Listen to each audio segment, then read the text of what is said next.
Hello, my friends. All right, let's get this going. Hi, guys. Do you like my new welcome screen? That's what I've been doing over on Twitch lately. So, if you don't see the flute, in its case, and if it's out like this, it means that I've been teaching earlier. So I had it out anyway. I didn't really see a point in putting it away. So, I swabbed it out, but I didn't put it away. So, everyone, please, you may note that one of us here is a mod now. So, Darcinda24 has volunteered to moderate for this channel. So you guys are probably wondering, well, what do you have to moderate in this chat? Well, let me tell you, for those of you guys who have not been around for the last few weeks, this is what's happening. I take sight reading requests from the form in the info box below. I do not take them from chat. You will be warned once if you try to request something in chat. If you spam a request, you will be removed from chat. That is what Darcinda24 will be doing for me. Thank you very much, Darcinda. Everyone, please thank Darcinda for volunteering for doing this. It absolutely was, I was thinking of contacting people to do this, but you guys are seeing my dudes following over on Twitch. So I'm on YouTube right now, but thanks, my dudes. So anyway, no spamming of requests, sight reading requests in the chat, and no spamming in general. Please do not repeat questions in the channel, or in the chat, that is. If you guys repeat requests, repeat questions, if you fill the chat with random things that disturbs the conversation that you guys are having, you will be removed. Yeah, so there you go. All right. Cool. Yeah. Yay. Everyone's thanking Darcinda. Yeah. So Darcinda is going to help make our whole chat here nice and spam free so you guys can actually talk with each other.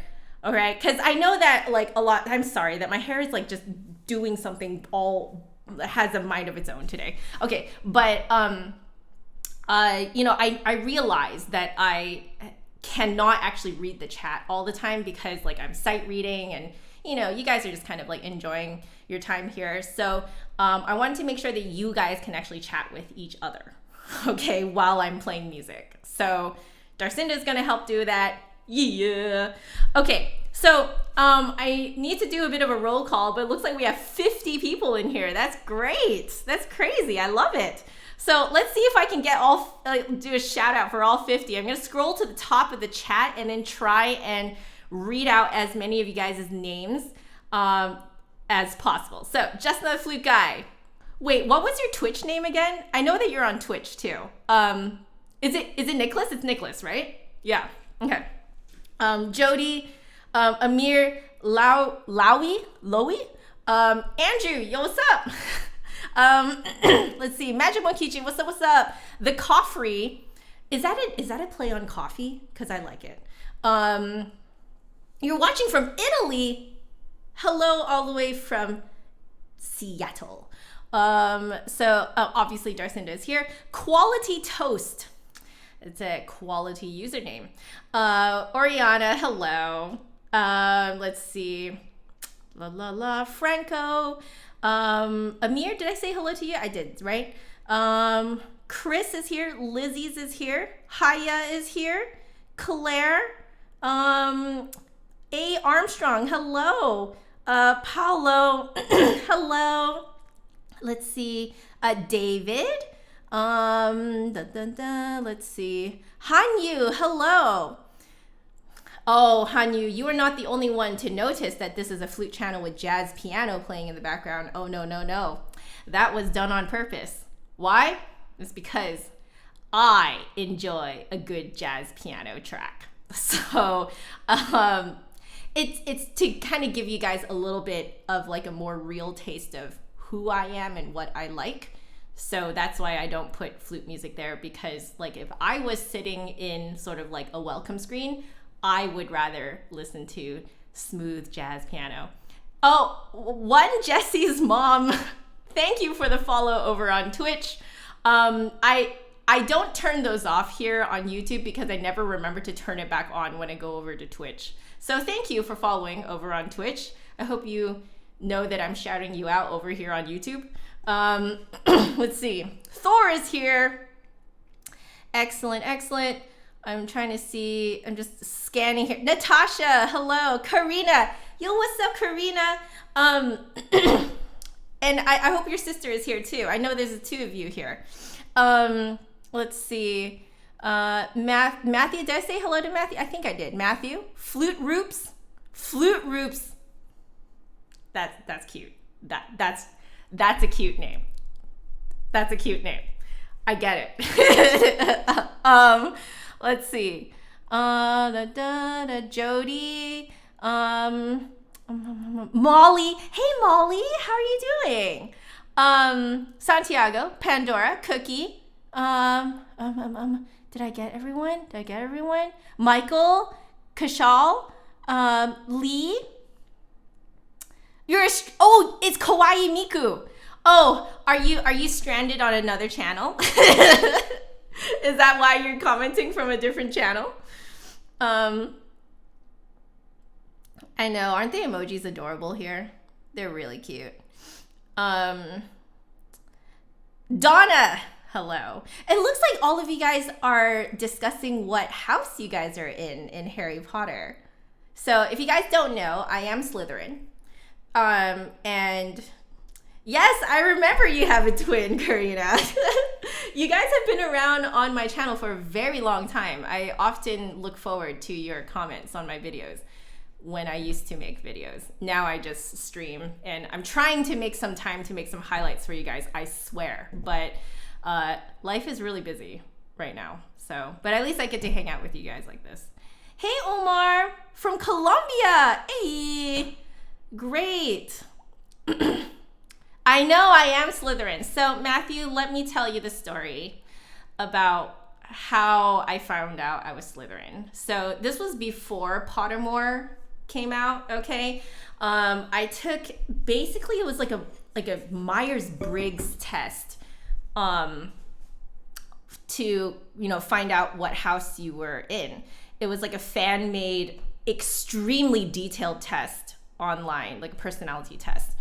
So at that time, I was hoping to come out as Ravenclaw because I really like Cho Chang, and I just kind of loved the fact that there was an Asian girl in Harry Potter, and like I'm Asian, and so I was like, oh man, like I identify with this lady, like I should be Ravenclaw.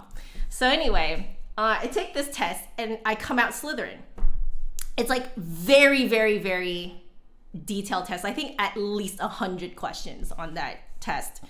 And I didn't like the fact that I came out Slytherin. So I went back to change my answers to become Ravenclaw. And so I claimed that I was Ravenclaw for like 2 years. And but then eventually I realized, like 1 or 2 years, something like that. And then I eventually realized that the act of going back to change my answers to be Ravenclaw is inherently a very Slytherin thing to do. Is it not? So I was like, maybe I should re-embrace my house of Slytherin. So when Pottermore came out, Hunter McNair, yo, are you guys going over to Twitch to follow so that you show up here? Are you guys doing that? Thank you, Hunter McNair, for the follow. And then you guys can see me over there like every day too, which is fantastic. Anyway, so I ended up taking the Pottermore quiz when Pottermore actually came out. And of course, I turned out to be Slytherin for, like canon, because Pottermore is, like by J.K. Rowling. And then when Fantastic Beasts came out, and then they had the new test to see what American house you ended up in, I of course ended up in Horned Serpent. It was meant to be, so there you go. Hey, Anne. I am a Potterhead. I guess you could say that. I wouldn't be as extreme as some Potterheads out there, but I would consider myself a Potterhead. Yeah. Oh, excellent, Nicholas. I will go and check my Instagram. Wow, I forgot to even put this on Instagram. Oh, well. If you guys talk to me every day, like over on Twitch, you'll know I'm actually really horrible at social media, which is ironic given what I do, right? But I'm actually pretty terrible. Yeah, so there you go. Does Slytherin things to become a Ravenclaw. Exactly. That's exactly what I did. Can I play the Harry Potter famous tune? Kashal, you're going to have to request that. Sight reading request. Donna, you got Puckwudgie for Ilvermorny. Yeah. Natasha, you confessed that you've never read the books. So I was late to read the books. And I will tell you guys very plainly why. I was in a lot of very conservative, fundamental Christian circles. And they had banned the Harry Potter books for, like when they first came out. So I did not actually start to read them until it was like late high school for me, I think. So I think like maybe end of high school, and I think well into my university years. I can't remember when the last book came out, but I do recall waiting in the car with my brother for the release of Deathly Hallows, the book. We were waiting in the car in front of a drugstore because we knew that the drugstore was going to be selling books, and we decided to go to a drugstore to buy the book instead of a bookstore so that we could potentially beat any lines that showed up, right? Because who would think of going to a drugstore to buy Deathly Hallows? Well, we did. And of course, we were the only people walking in there to get Deathly Hallows when they opened. We looked insane, but that's what we did. And we had both pretty much finished reading the books, a year or so before that happened. So my recollection of the books is a lot more recent, I think, than some of my friends, because a lot of them read them as they were growing up, whereas I read them basically in one shot, except for some parts of Order of the Phoenix, because Order of the Phoenix, I just could not read all of Harry screaming and being very, hormonal. So I skipped some of those parts, but I got the main gist of the book, if that makes sense. So have I read the entire thing in its entirety? No. I would have to go back and reread all of Order of the Phoenix to claim that I have actually read all of the books. Yeah. Yeah. So, A. Armstrong, your oldest was young when the books came out. And they took a long time. So so you're Ariana, aren't you? So I seem to recall. So if your oldest was young when the books came out, then basically the books came out throughout their lifetime, right? It was pretty magical to kind of have those books kind of actively coming out as you were growing up. It was pretty amazing. Yeah. Order of the Phoenix equals puberty. Yeah, that's why I could not really get through a lot of it, right? Because I wasn't, at the point that I read Order of the Phoenix, I had passed the point of puberty that Harry was in. So to me, it just sounded and looked very immature. And so in that way, right, J.K. Rowling did a great job because I was annoyed with Harry's immaturity. So she did a great job, but I got so annoyed I could not read it all the way through. Yeah.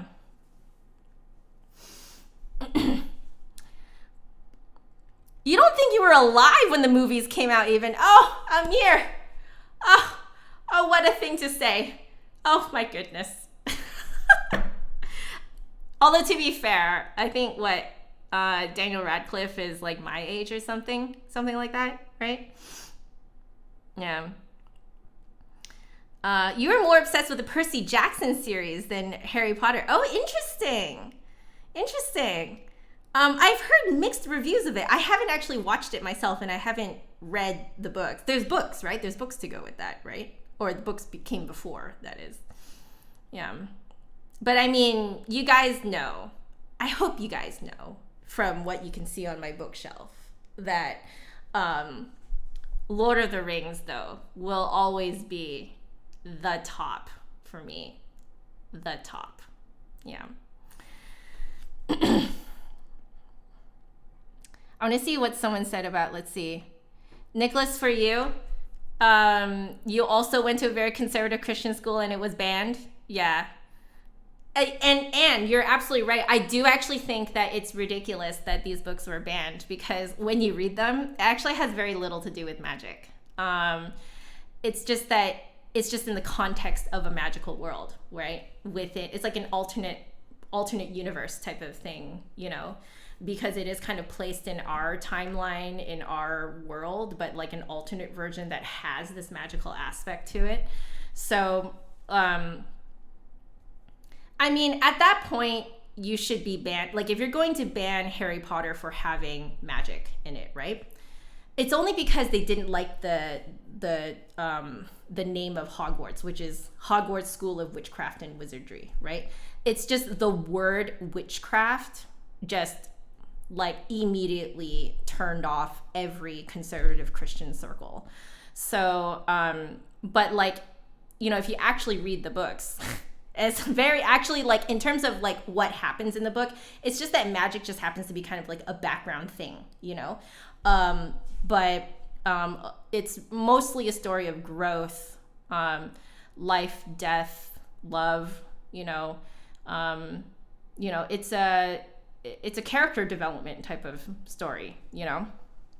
And so if you're at the point where you're going to ban a series of books because it has magic in it, whoo boy, like you might as well ban Lord of the Rings, you know, the Chronicles of Narnia, blah, blah, blah. Both of those series are regarded very highly in Christian circles. So it's like, it's very, you know, like when I finally got around to reading it, I was like, wow, that's very hypocritical, you know? Yeah.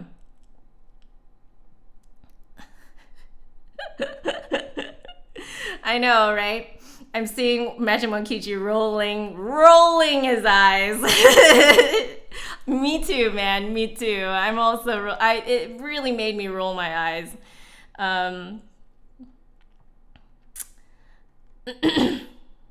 Yeah. Oh, Donna, you decided as a parent it was your job to read the books and decide for yourself. Yeah. Yeah. That's great.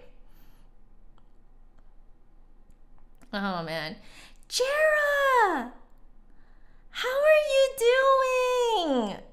We all do need magic in our world right now. Well, there are witches in the Bible. Yeah. Mm-hmm.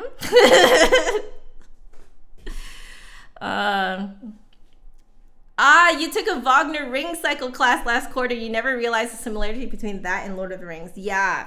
Mm-hmm. The Wagner ring cycle came first.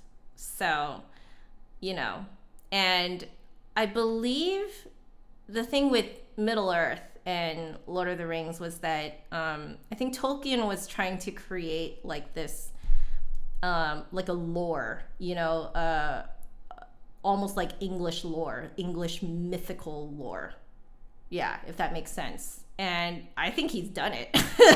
You know, it certainly is regarded as lore now, you know, even though everyone knows it's fantasy. But, you know, because it has such British elements in it too, right? You know, 11 Seas, you know. And so, yeah, it's one of those, like you can kind of tell that he sort of took some elements from some myths, and then he kind of created this sort of like almost historical myth, you know, of you know, kind of like almost like British historical myth, which I love.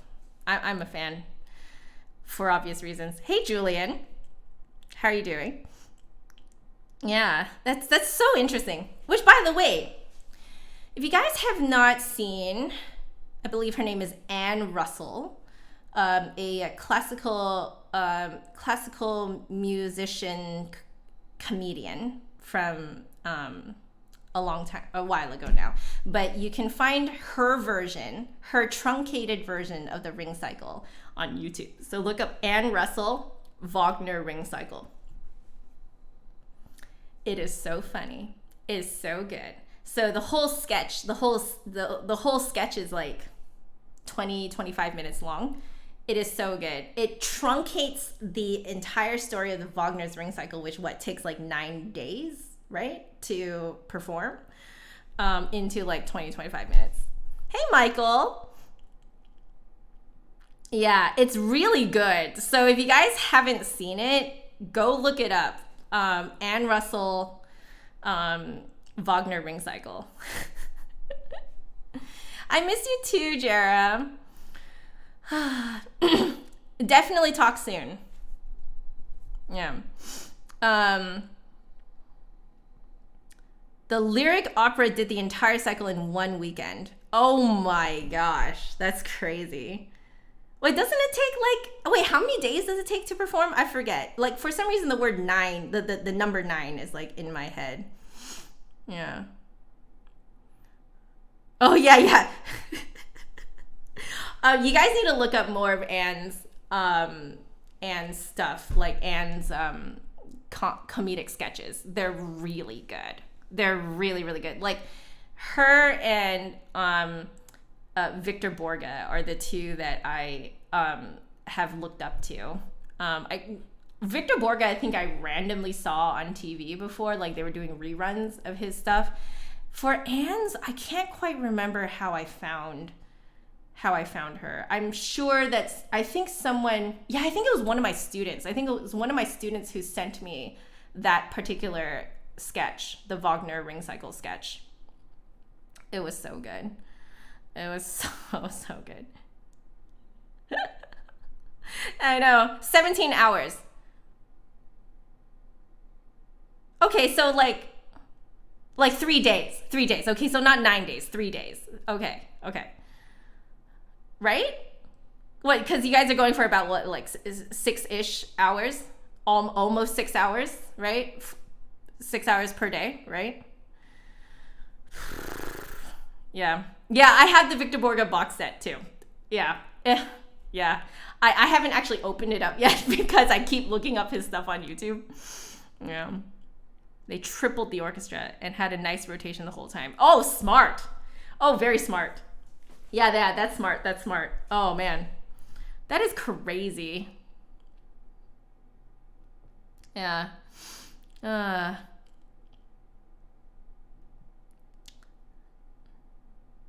Tripled the orchestra. Yeah. So if they had a rotation going on, then I guess they did what, like maybe 2-3 hours per, right? Per orchestra, per rotation. Interesting. That's so cool. That's smart, man. That's smart. But also, they must have gotten insane funding for that too, right? Because you're essentially paying for 3 orchestras. Hey, Melanie, how you doing? Man, Ring Cycle, man. For those of you who don't know about Wagner's Ring Cycle, go look up the Wikipedia article about it. They'll give you the nice rundown about what it is. But it's regarded as like the the biggest opera that you can possibly do. like if you hear that an orchestra and opera company is putting on the Ring cycle, it's the equivalent of like, you know, if a theater or something was putting on you know, something like the entire Star Wars, like 6 films all in one go kind of thing, or like all of the Lord of the Rings extended editions, you know, one straight shot through, or all of the Harry Potter movies all one straight shot through. Like, it's that kind of level of like craziness. So, you know.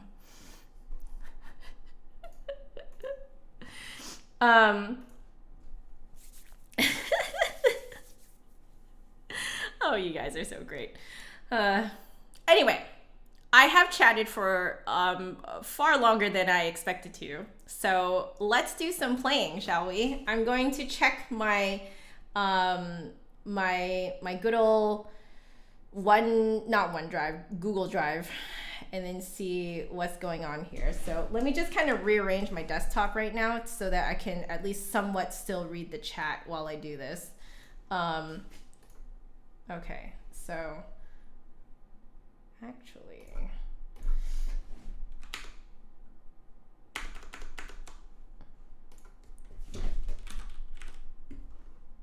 okay, perfect. So I'm gonna put you guys on the side here, and then I can read over here. Okay, let's look this up.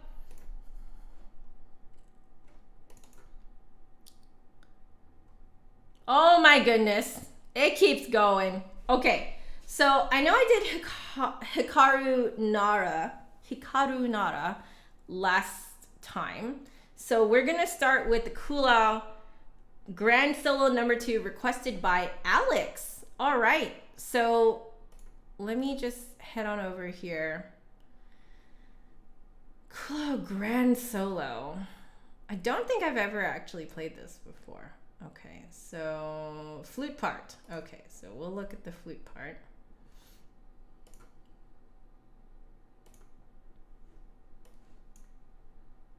Okay,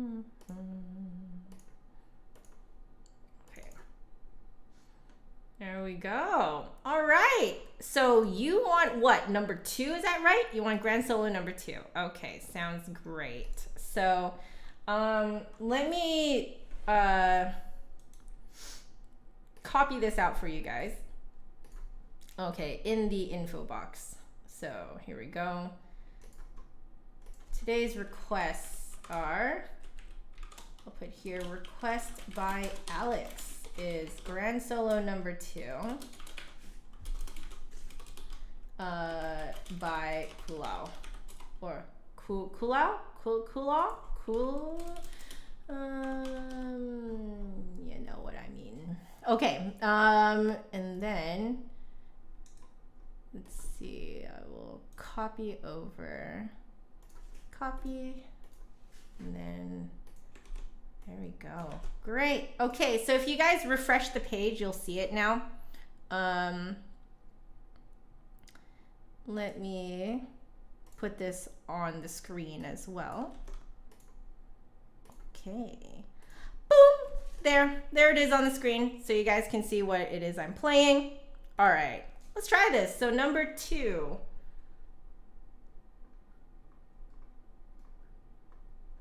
Scrolling. Okay, here we go. All right, I have no idea how this is supposed to sound, so apologies if this goes awry. All right.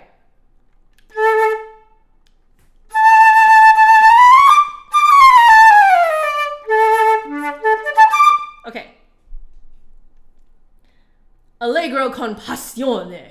Okay, got it. So fast with passion. Okay. Okay, here.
C natural? Yeah.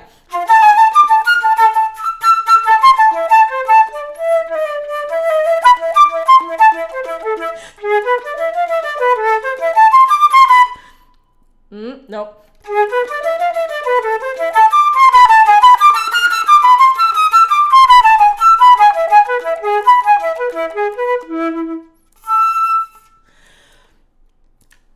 Let's scroll. That's a good place to scroll. Okay. Scroll too much. Okay.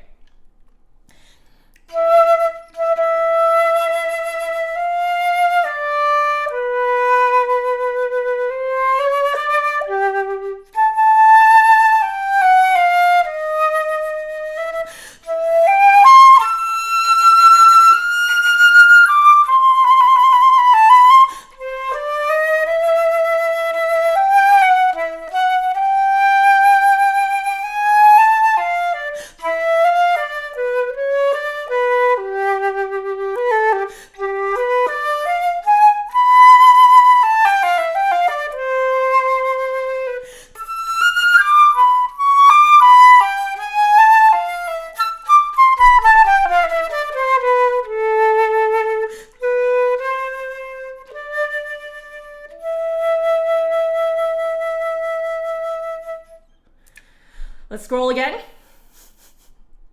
I'm trying to only scroll like in between sections. Okay.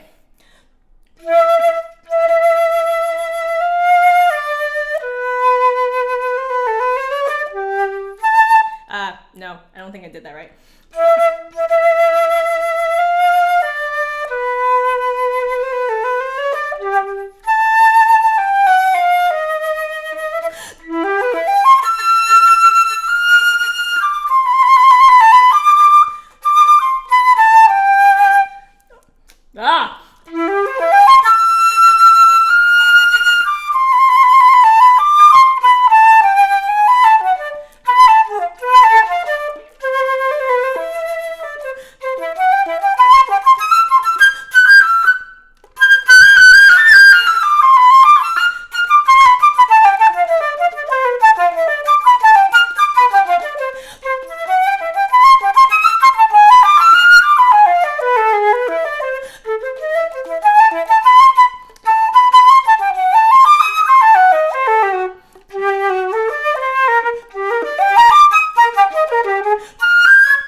Are there D flats? No. Okay.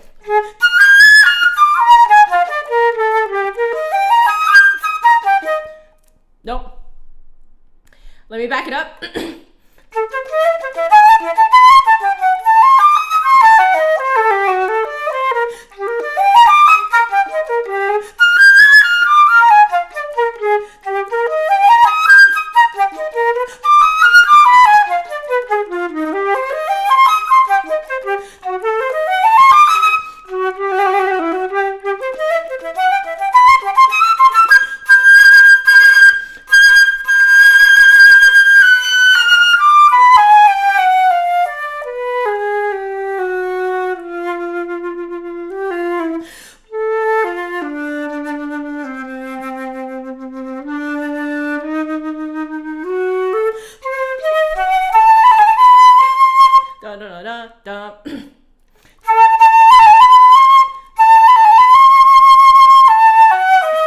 That's how you do it. Okay. Nope, still wrong.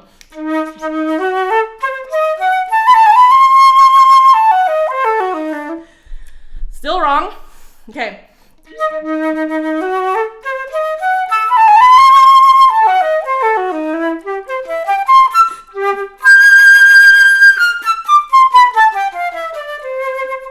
Scroll. You gotta scroll now. Okay. This is really cute. It's very cute.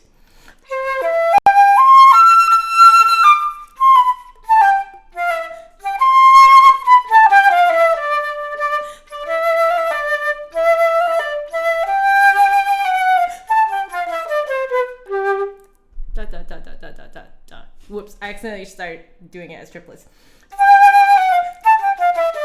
No.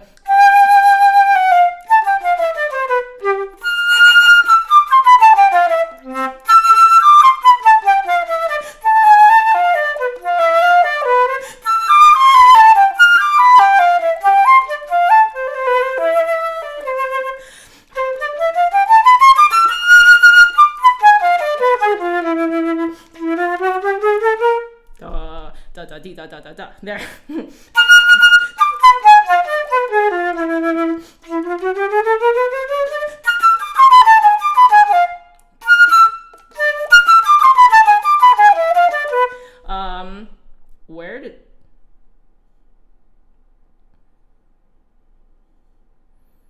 Where does it go back to? Does it really go back to the beginning? Does it really go back to the beginning? Oh, thank you. The phrasing in this is pretty, I would say, like, if you're used to hearing stuff like this, you can kind of get a feel of like where to do some rubato. It is a grand solo, so you can kind of like, you know, kind of do a little bit more rubato, right? So does it really go back to the beginning? Does it seriously go back to the beginning? Oh my gosh. Okay.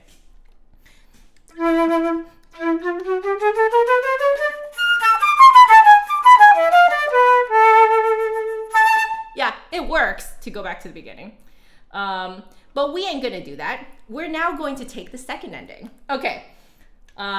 Which means that I should scroll. Okay. All right.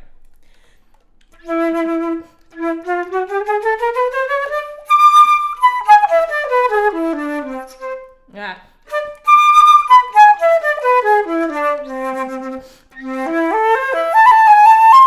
Da da da da da da da dee da da da dee. Okay.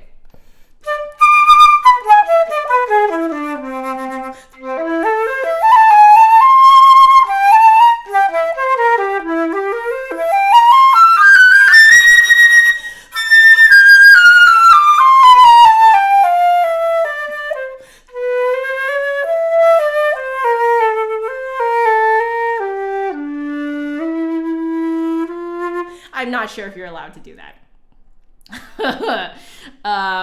So let me try it again.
This is cute.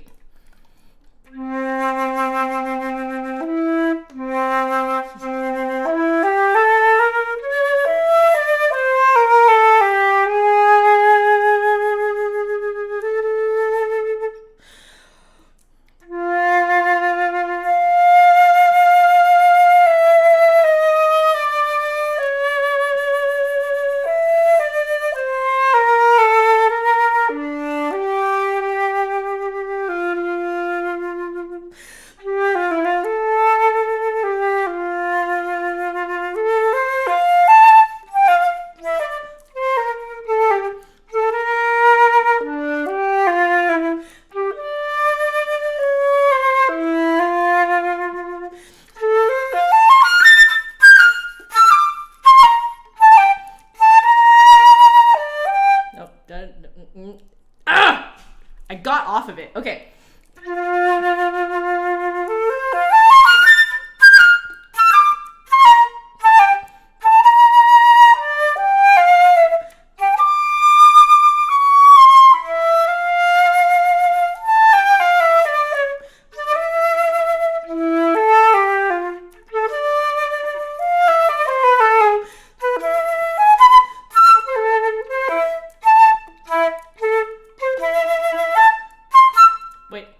Did I do that right? So.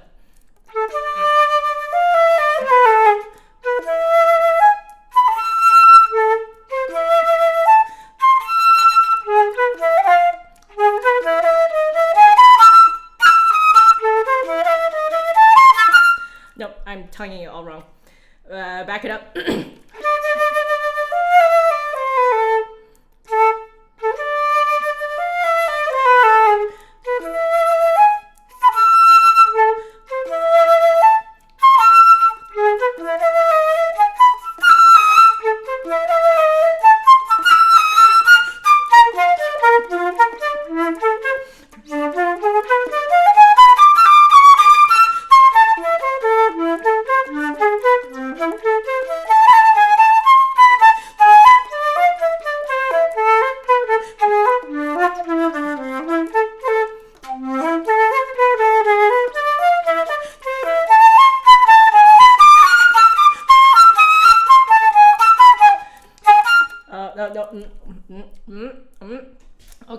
Okay.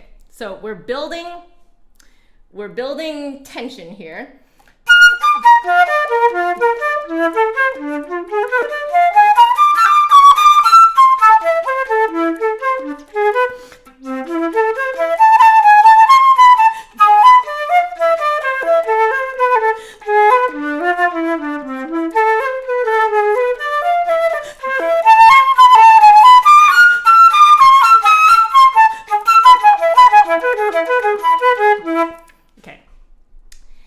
Managed to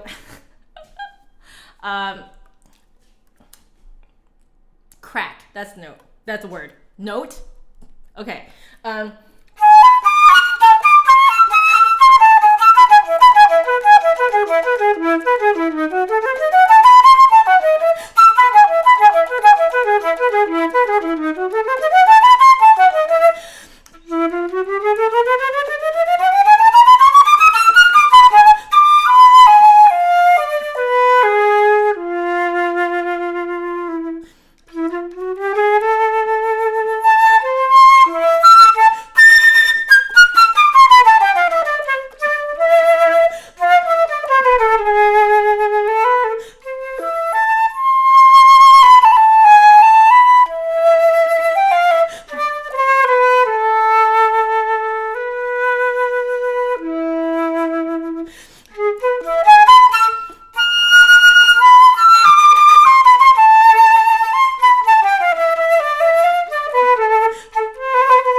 I have to hold that D longer.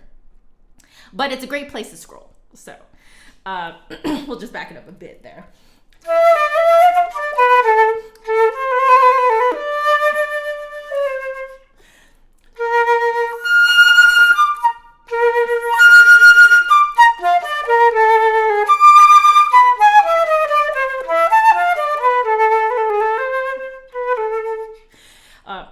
I need to scroll again. Okay.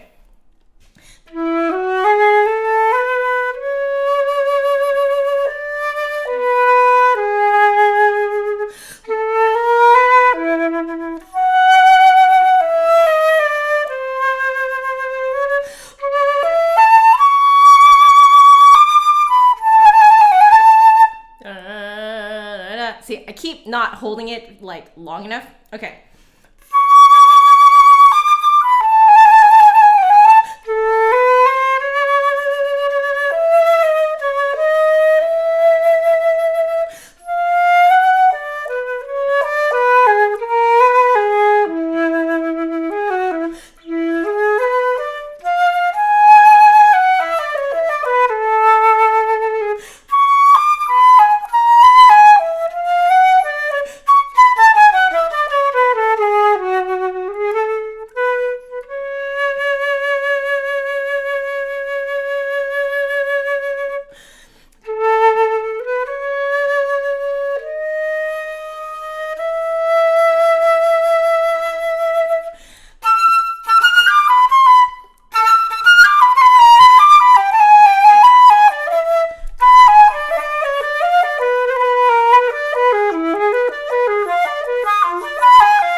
I kind of want to do that again. So I'm going to start from the odd tempo, like 2 odd tempos earlier.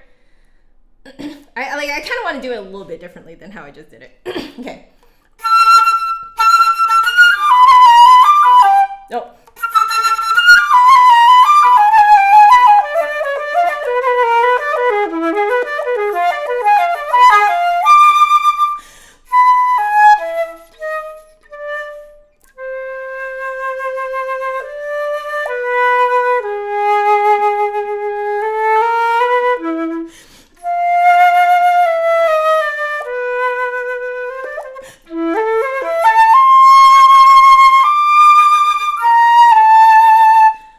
Sorry, held that note way too long.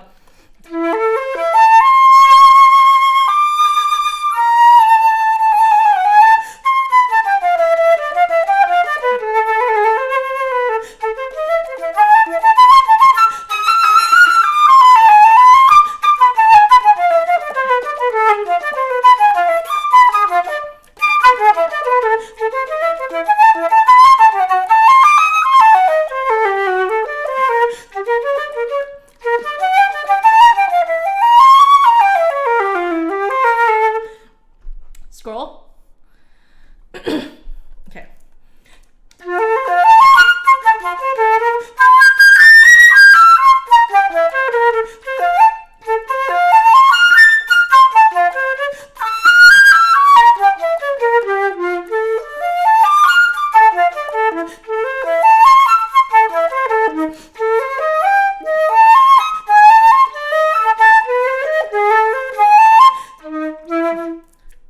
Oh, I did do that right. I was like, wait, where did the last triplet go? No, I did do it right. It turns into a duple like a duple right there instead of triplet. Okay, let's go back a little bit. Okay.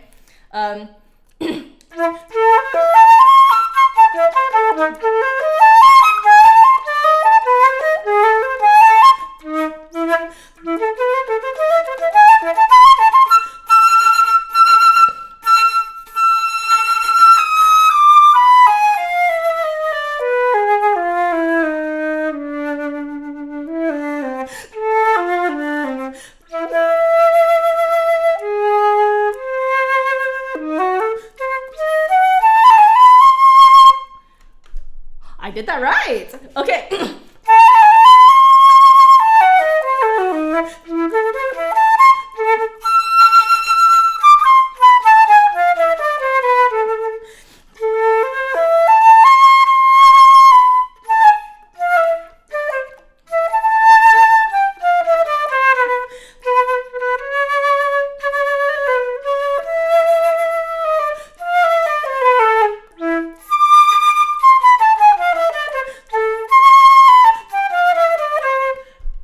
Maybe something that starts with a B? A B flat. Oh, I see you, Kuhlau. Okay.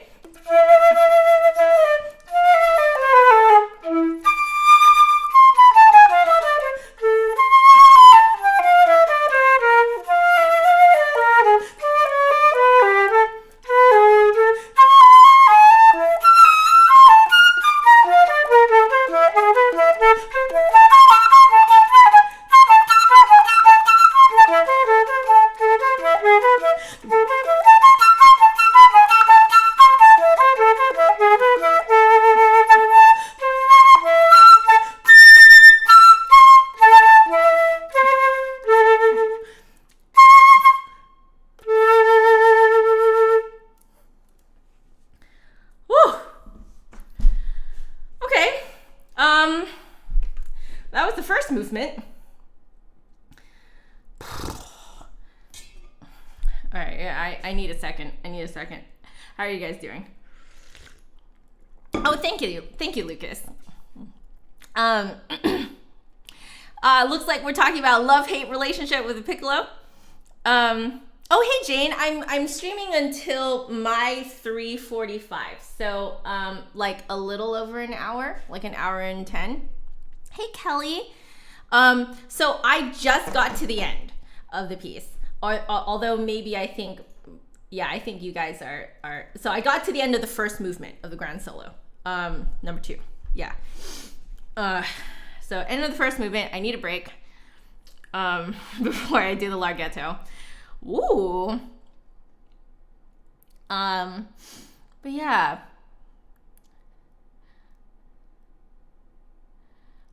Oh.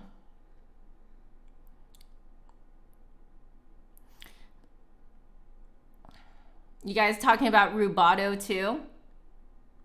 Yeah. So rubato, just another flute guy here is saying it, you're robbing time. Yeah, so it's stealing time. So you may notice that wherever I like slow down a little bit, I will like speed up again after to kind of catch up. That's kind of that style of, you know, being expressive, you know? Yeah. Oh.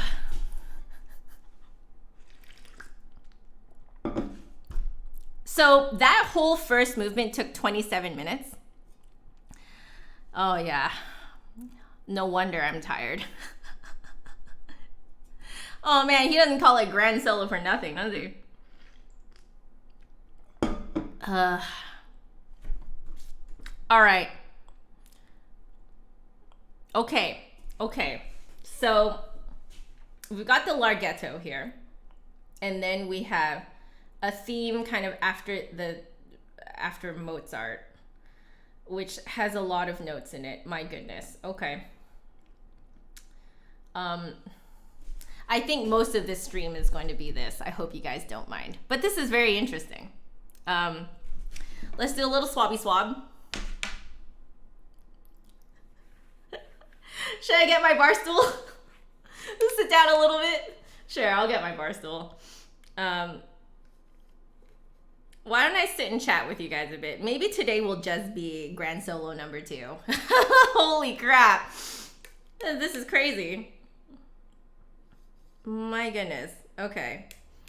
So, you know, while I'm grabbing my bar stool, I might as well ask you guys for your questions. Hey, FD1296. Thank you. Hey, Hannah. What page am I on? So I am... Oh, is it giving you anxiety just looking at it? So, Hannah, I'm on grand solo number 2 because that was what the request was. So that is on... It starts on page 10.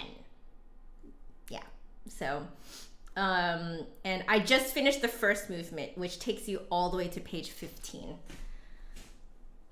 So, at the good suggestion of Magic Monkichi, I'm going to be grabbing my bar stool right now and sitting down a bit. Lord knows I need it.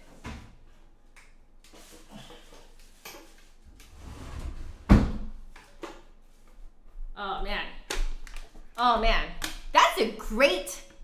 Like, I can see why people do this, you know, for that, you know, the virtuosic kind of effect, right? So,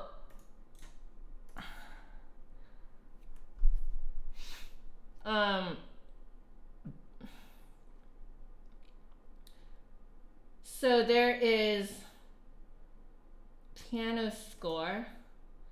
I'm taking a look at the piano score too.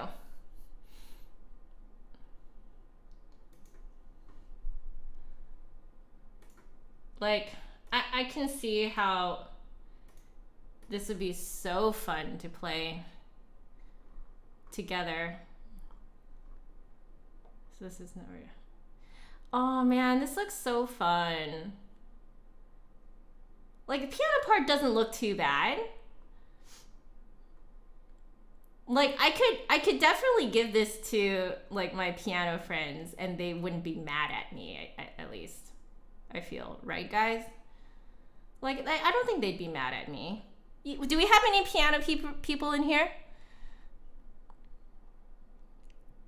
Jody, so I'm not crazy, Jody? It really is a very long piece. Any piano players in here? Like, you wouldn't be mad, right, looking at this? So the link down there has a link to the piano part too. I don't think my piano friends would be mad at this. It looks pretty okay. Oh, yeah. Wow. Grand Stream number 2 with Kuhlau. That's a great name for this stream. let's all, yo, we're changing it right now. Grand Stream number 2 with Kuhlau.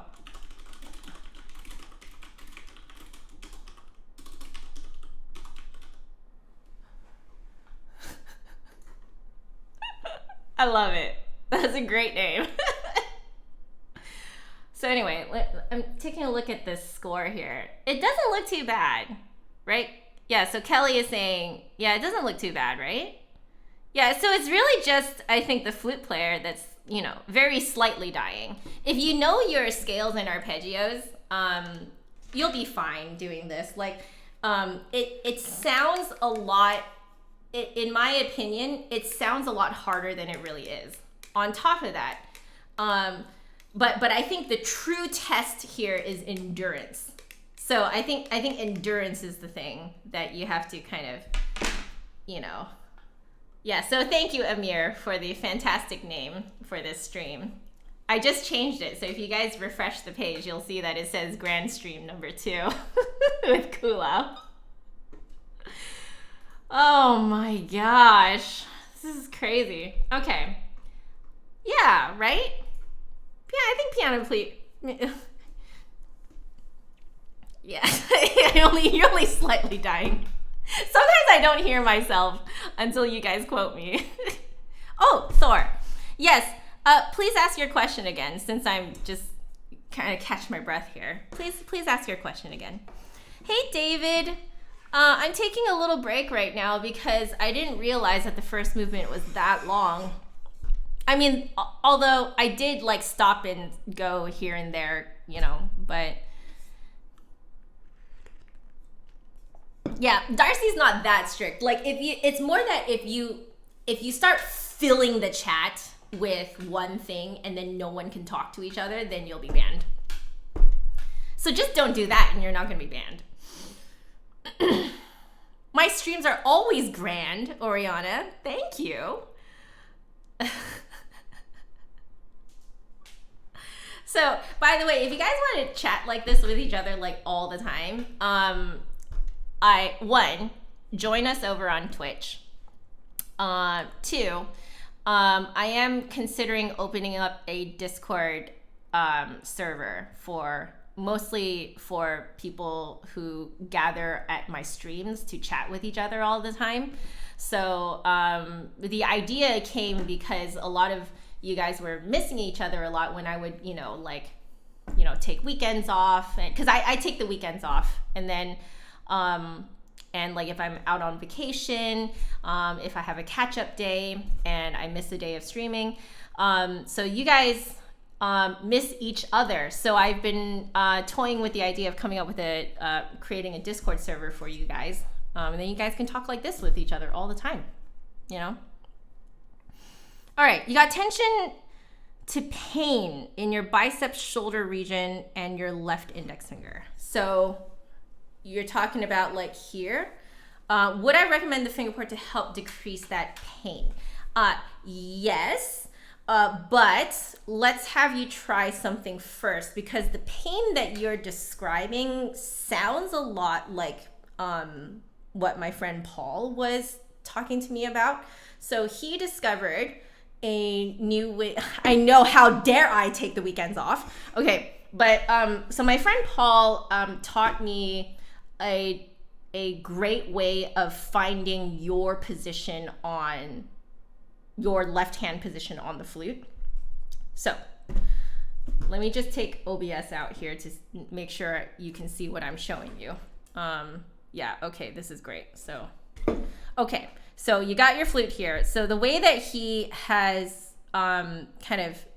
he showed me was to hold the flute like this with your right hand, right?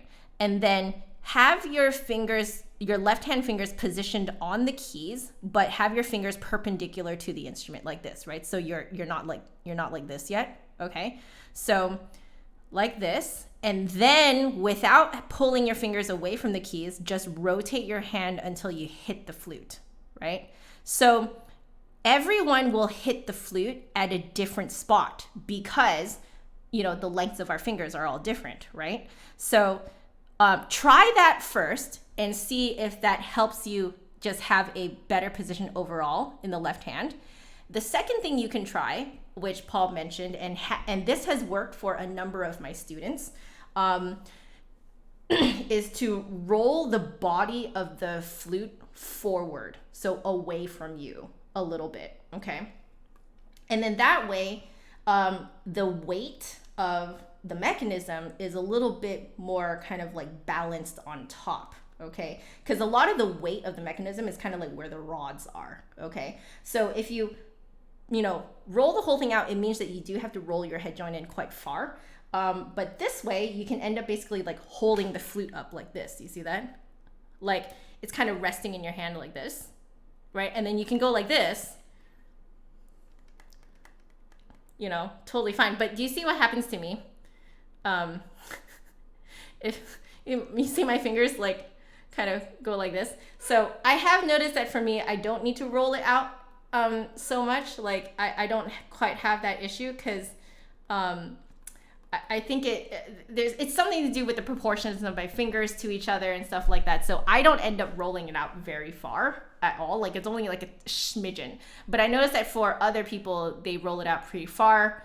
But yeah, that's the thing that you can try. And so essentially you'll end up being in a very natural position here, right? In such a way that you're basically just kind of holding the flute and you can move your fingers however. See that? Look, I can do this even without it on my face, right? And so if you can do that, then you'll be very, you know, it'll just be, yeah. But for me, it doesn't make a lot of sense. Like there's something with the proportions of my fingers to my flute and stuff like that where it doesn't make sense to roll it out that far for me. So, but that's not the case for, you know, everyone. I hope that answers your question, Thor. But yeah, I do think the finger port might help. For me, I use it more to give like a little bit of extra height off of the tube. And I find that to be a lot more comfortable for my hands. Like I feel like I'm not like squishing them as much or reaching. Yeah. Yeah. Okay, so the point with the rolled out body, you standardize as your posture. Okay, so you should probably try this thing then. So like going like this and then turning and then just wherever you naturally hit the flute, that's where it should actually sit. And that it for some reason it changes, like it just loosens a lot of tension. Both Paul and I are not 100% sure why. But yeah, yes, Flute Paul on Instagram. Yeah, my friend Paul, we went to university together. We went through UBC music school together. So yeah, we played in orchestra together. We're kind of the flute duo, you know? Like my job was to make him sound like a god, and I loved it.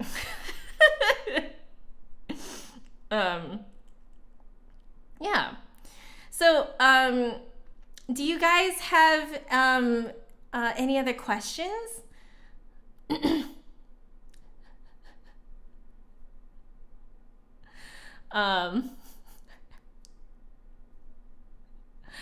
Imagine Monkichi, I'm just seeing that you said that the slightly dying is like a gentle stabbing in an opera. Okay, what cement do I use to put the cork piece on my flute? I'm sorry, I don't know. My repair person did it like really quickly with stuff that she just had on hand in her shop. And this was years ago when I still lived in Canada. So yeah, it's been on there since, and I haven't had it switched. So I'm sorry, I don't know what type of cement glue, but I just know that it is cement glue with a piece of cork on there, and that just kind of like, it's very conveniently just makes it so that you don't have to squeeze your finger down. Yeah.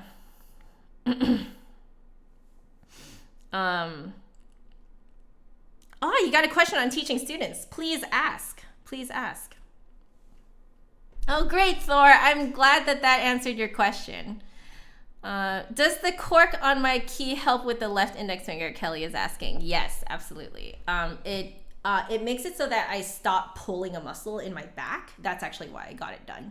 So if you go like this, some of you may feel that it's pulling a muscle like in your back, kind of next to your shoulder blade.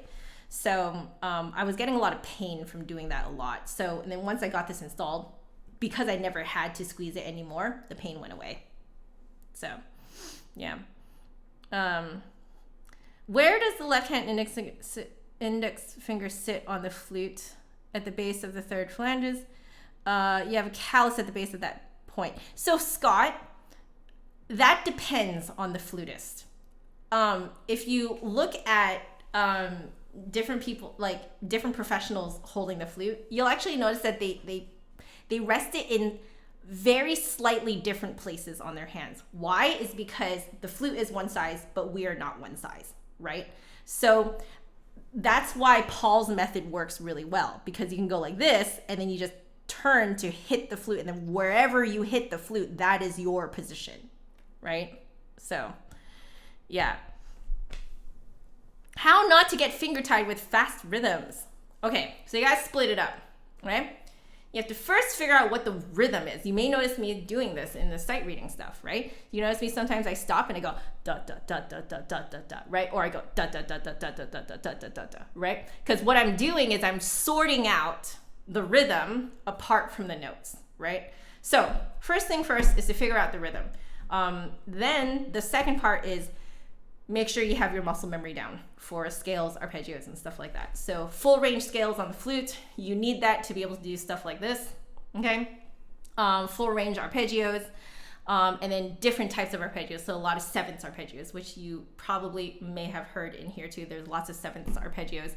But if you have all those down in your muscle memory, you don't really have to think about it when you read it. When you read those notes on the page, right?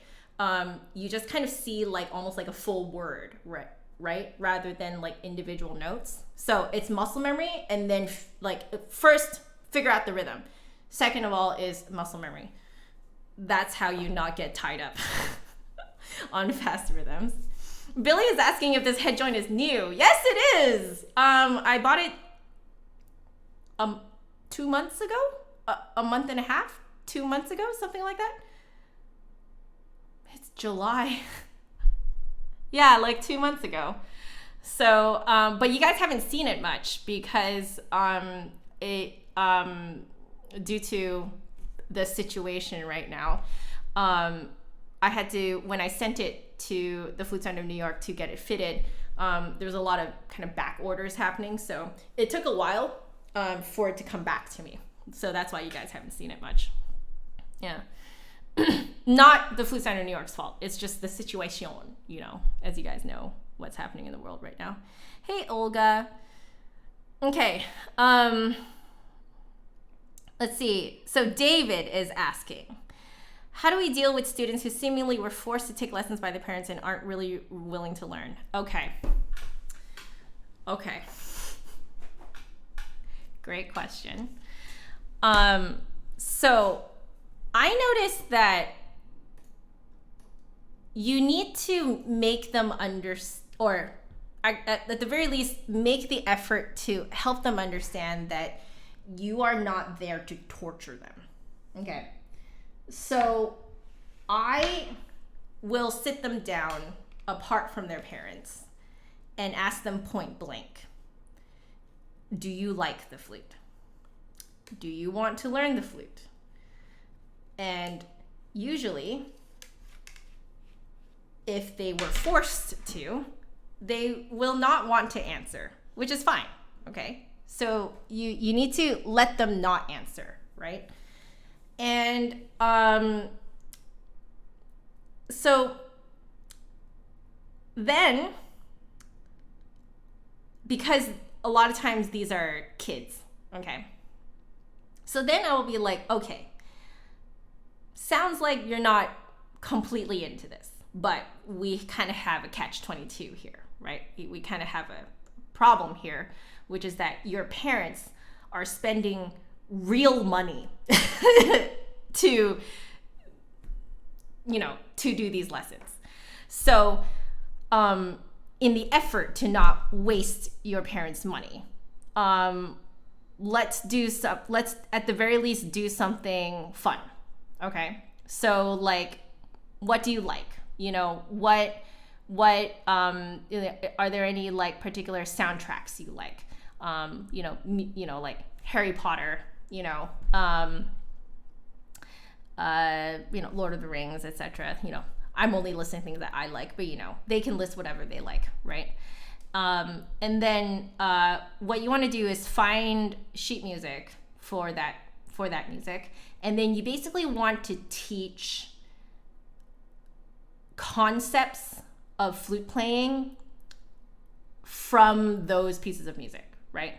So if you can see a scale, if you can see an arpeggio, right? Then what you do is you assign that particular scale and that particular arpeggio for them to learn, right? So that can be their technique part, right? So you draw it out of the piece, but it's at the very least coming from somewhere that they can very, very consciously see that it is a direct application of the things that they're practicing, right?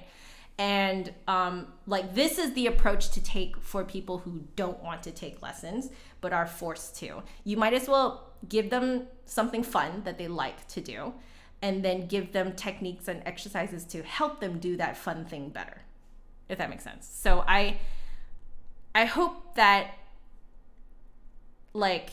at least gives you an idea of what to do. You don't have to, by any means, do what I think you should do, but that I hope that at least inspires you to think of something that will help I believe the particular student you're thinking of, or two, or three.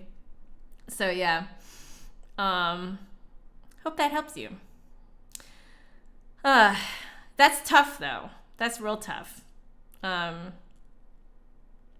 Yeah, exactly. So Kelly is absolutely right. They are afraid of offending me if they say something like yes, right? So what I would do is, if I notice that they don't want to answer, I will actually say, hey, I don't actually care if you play the flute. I care about you, right? I will actually say that out loud. I don't actually care if you play the flute. I just care about you, But the thing is, you're kind of stuck between a rock and a hard place right now. Like, your parents are paying real money to do this.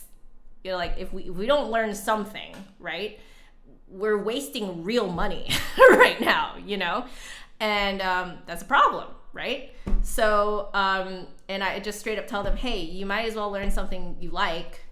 Like, I'm open to it. I'm not I've straight up sat students down before and said, if you think I am here to give you a grade, I'm not. Have you noticed I've never given you a grade? Right? So you're never going to fail. There's nothing you're going to fail in these lessons, right? If you play something badly for me, nothing's going to happen to you. The only thing that will happen is that I get to do my job and help you improve, right? I give you tips, I give you tricks, I give you advice, I give you some exercises to help make things better. That's it. Like, you don't get in trouble, right? So I've had to actually sit some students down and have this conversation, be like, I'm not a machine. I'm a human being, just like you, right? I also don't like to do all the things that I do, right? Like bookkeeping, okay? Staying organized. I don't like to do all that kind of stuff either, right? Like, there's some things that I don't like to do, but you're always in a catch-22 and you have to do it, right? So if you can get your students to see you as like, oh, my teacher is human too and understands my human needs and wants, right? If they can feel that they can have that communication with you, it'll be a lot easier to work with them. Yeah.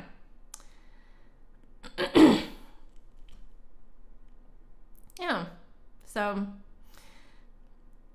yes, Billy, you're right. Rose did get an upgrade. Can you hear the difference too? I can hear a huge difference, at least for me. Like, I feel a huge difference. Would I recommend starting the minor scales by doing all of one type or something like A minor in all types? Either way works. I've noticed that it kind of depends on the person. Now, some people are very kind of tunnel vision project people. So for tunnel vision project people, like challenge accepted type of people, they may enjoy,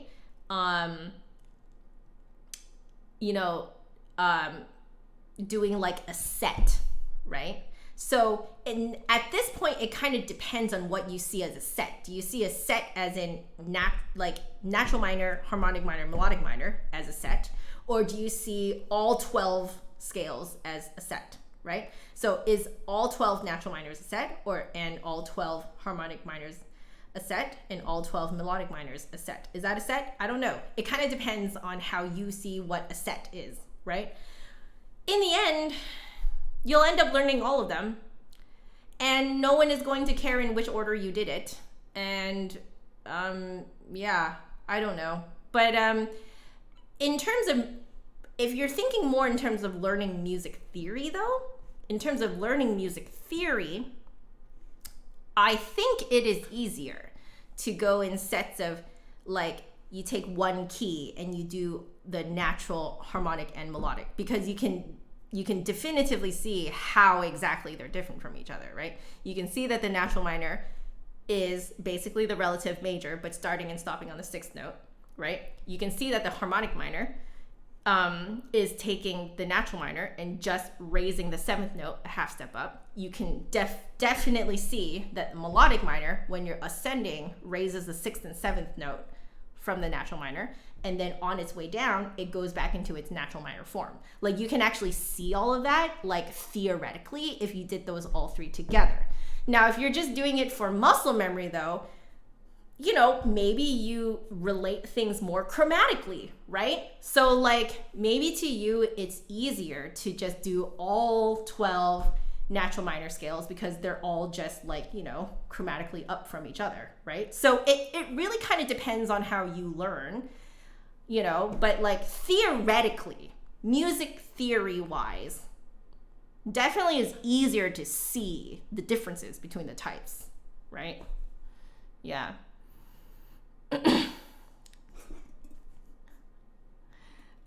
Oh, Darcy, thank you. That's Darcinda for you.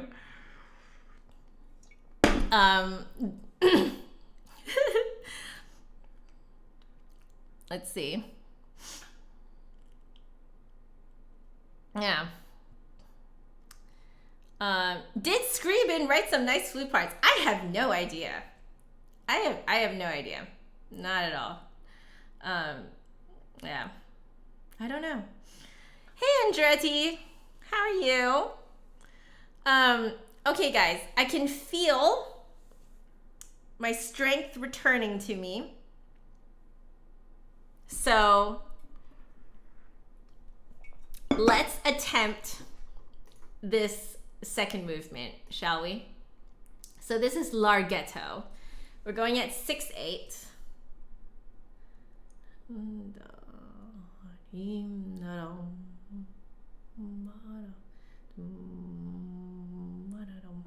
So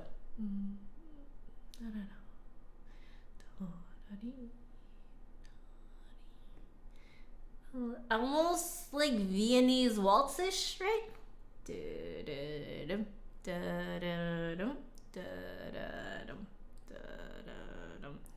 Tired from working, Andretti? Well, you've come to a great place. We're all very friendly here. And just enjoy some music with us. Flute powers activate. Is Flute Studies like an epic RPG? Yeah? It certainly feels like it. All right, so we're gonna go for what, sort of like a Viennese waltz-ish kind of feel for this. Hopefully, we're going at approximately the correct tempo. We'll see. Okay, so So let's try this out. All right, we're still on the grand solo number 2. I think that's all we're doing today. Okay, let's do this. So, okay.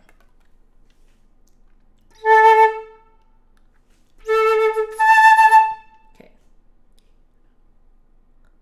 Okay. No, sorry. It's supposed to be major.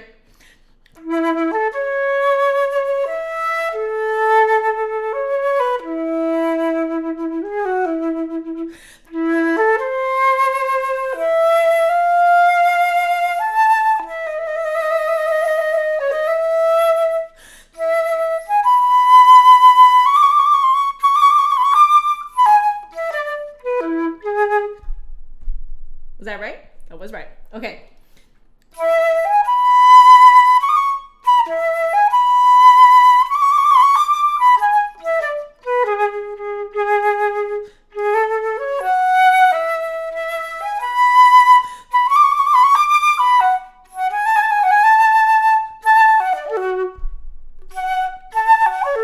Okay. Those notes are very tiny. Let me figure the rest of this out, and then I'm gonna go back and do it again because that's way too much butchering. Okay.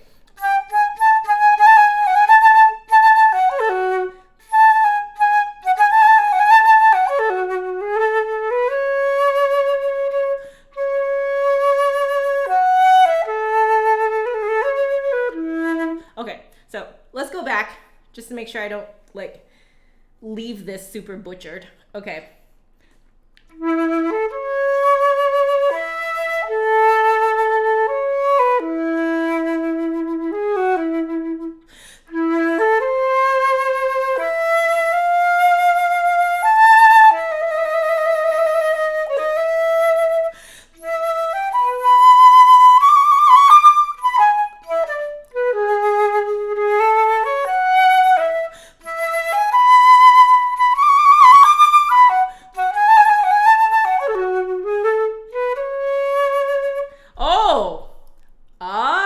Wait, I get it.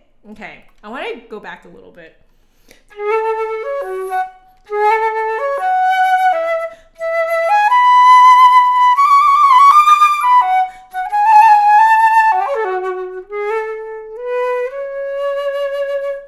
Something like that. That's more like it. Okay.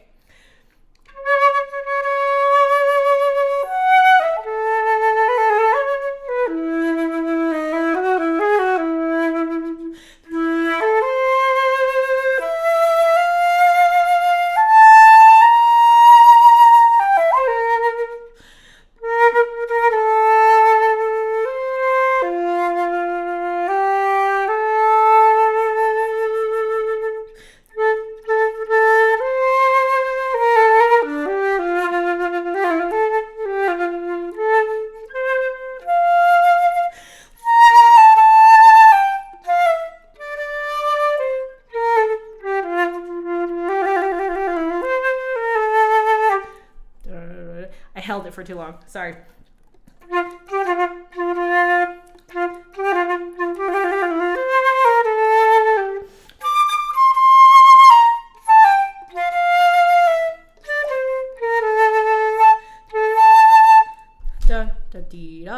There we go. See, that's me figuring out the rhythm. Okay.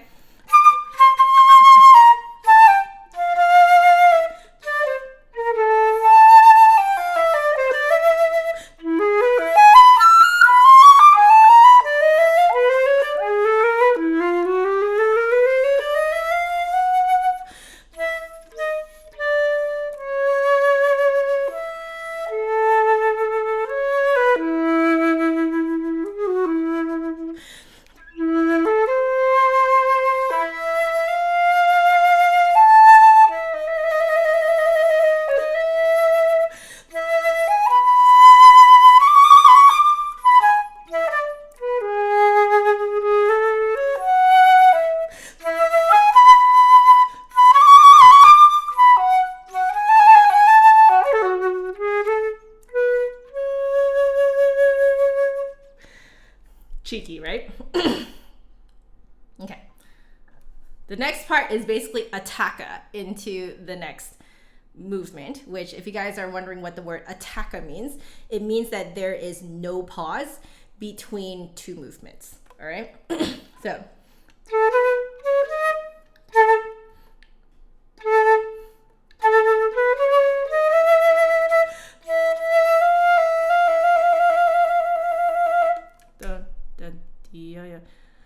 did I do that wrong?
Two, three. Yeah, okay, I did do that right. What? Okay.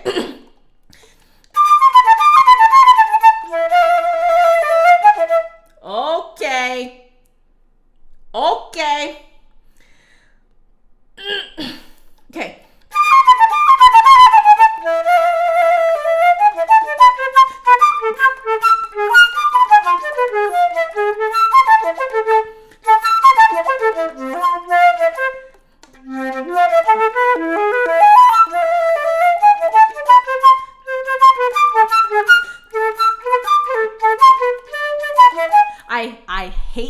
I hate it when there are two lines that go like this. So there's like a bottom line that's going this way, and then there is a top line that is going this way. I hate it. It's so hard to sight read. Like, you have to kind of actually memorize it to get it right. So let's do a tiny bit of memorization right now.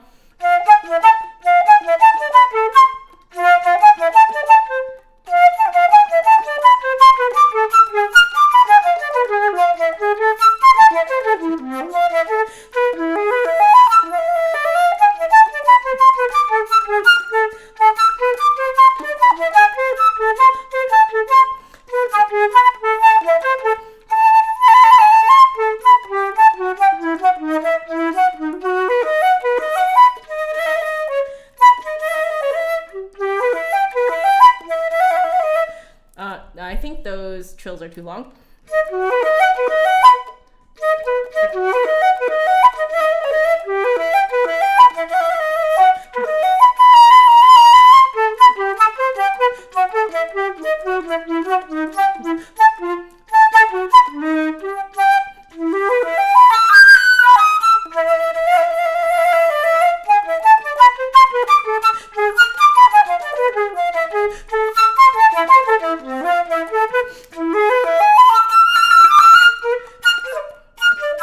Oh gosh.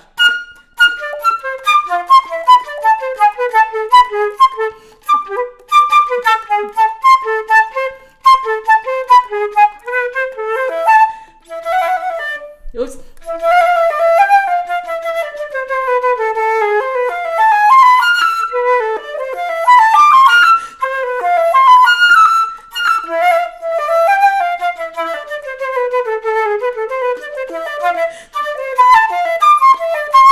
Okay, so those jumps that go like this, like if I was practicing this for real, I would 100% just memorize that. So I was doing a lot of like, you know, like this kind of sight reading where you get closer and closer to the music. Yeah. Okay, we're just gonna say I did it and keep going. So I'm gonna just go back a little bit. Okay.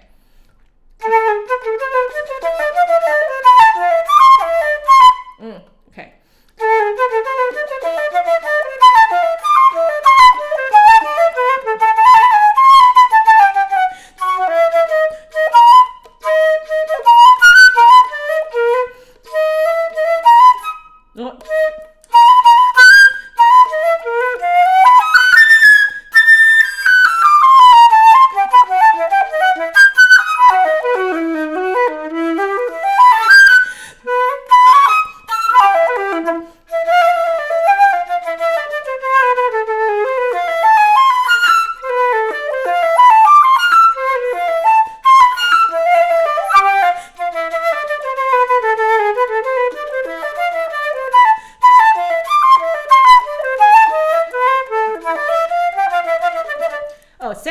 legato. Thank you. Thank you, music. Okay.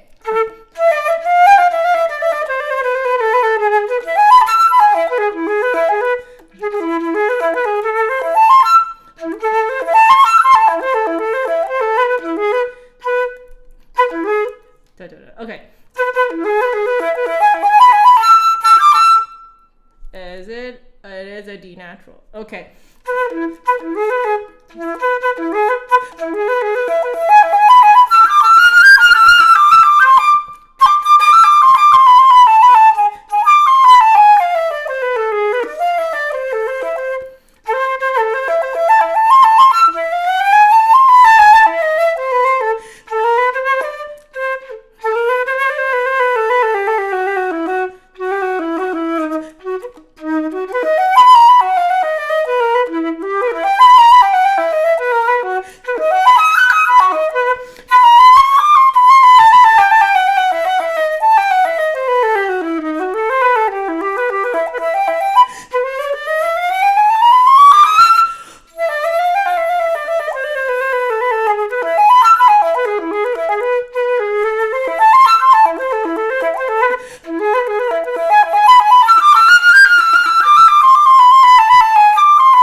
Okay, that A is a lot longer.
Okay. Scroll. Okay.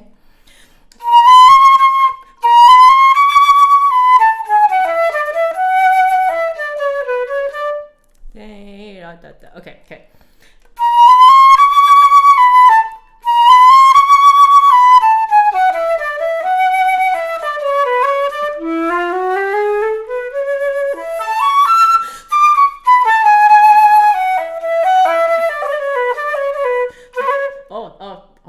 I can use my B to C sharp trill.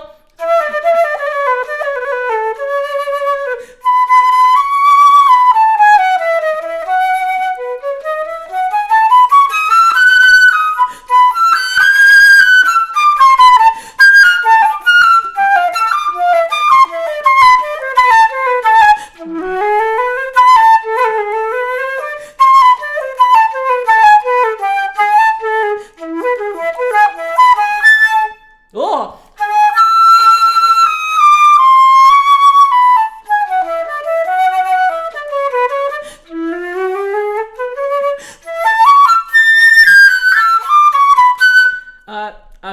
Sorry, G sharps. Okay.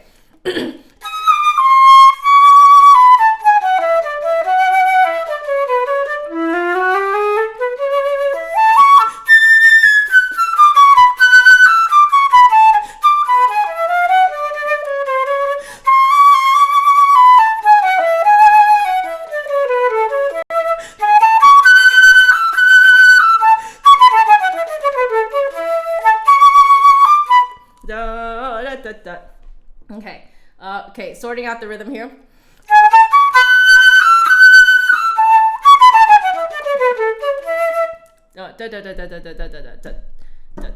Okay, that is right.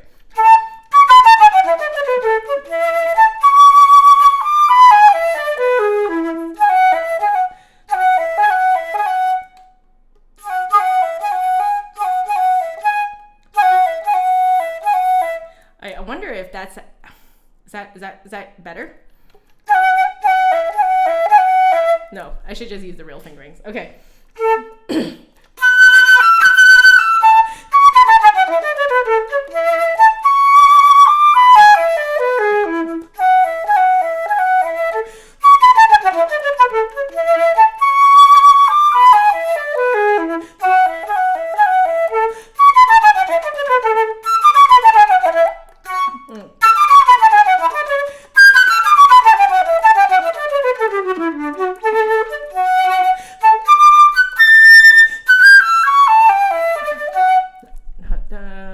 Da dee da da. Okay.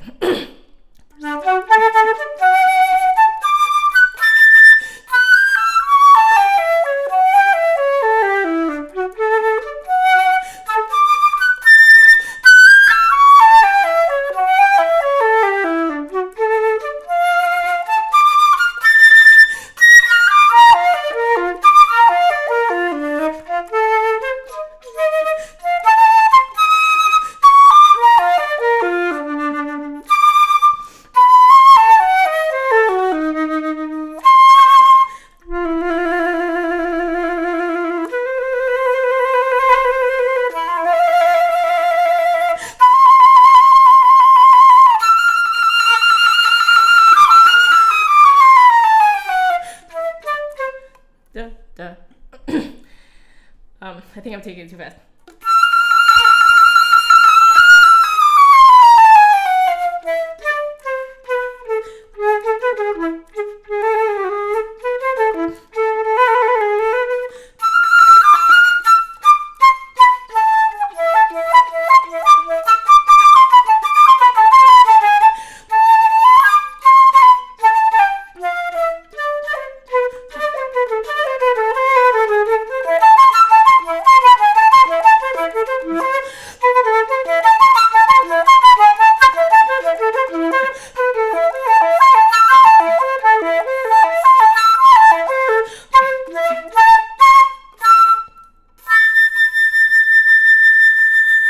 I saw way too late that you're supposed to diminuendo. Give me a second, do that ending again.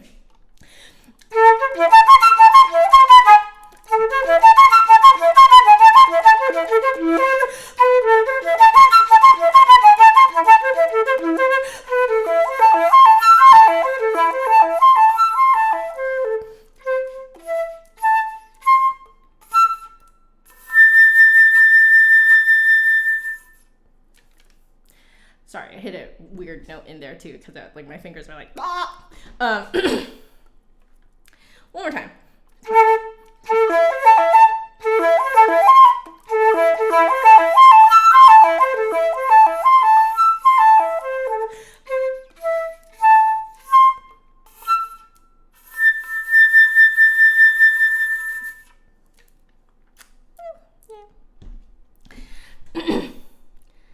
Okay. I'm sweating again. Thank you, Jody. Thank you, Oriana. Oh. Whew. Oh, are we talking about YouTubers disappearing? Yeah, I've been keeping up on that. It's been really sad. Oh, thanks, guys. Oh my gosh, you guys. Thank you. I need to sit again. Holy. I'm legit, I'm sweating again. Oh my gosh. What a workout. Oh my gosh, this is a freaking no joke. You would have passed out and hit the floor about 2 or 3 bars in. It's, okay, here's the thing. It's really not as bad as it looks, okay? It looks really bad, but there's only really one part in here that I would really have to legit memorize, right? It's the part where the notes look like this, okay? So those parts, I think I would have been much better off. Like, you guys heard how much I slowed it down just because I had to like read all of them. And then, you know, your eyes can only read so fast, right? So if I was learning this for real, definitely would memorize that bit that's like this.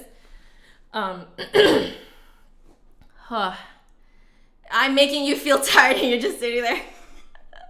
I'm fine, Scott, but man, I'm tired. Oh, thanks, Caleb.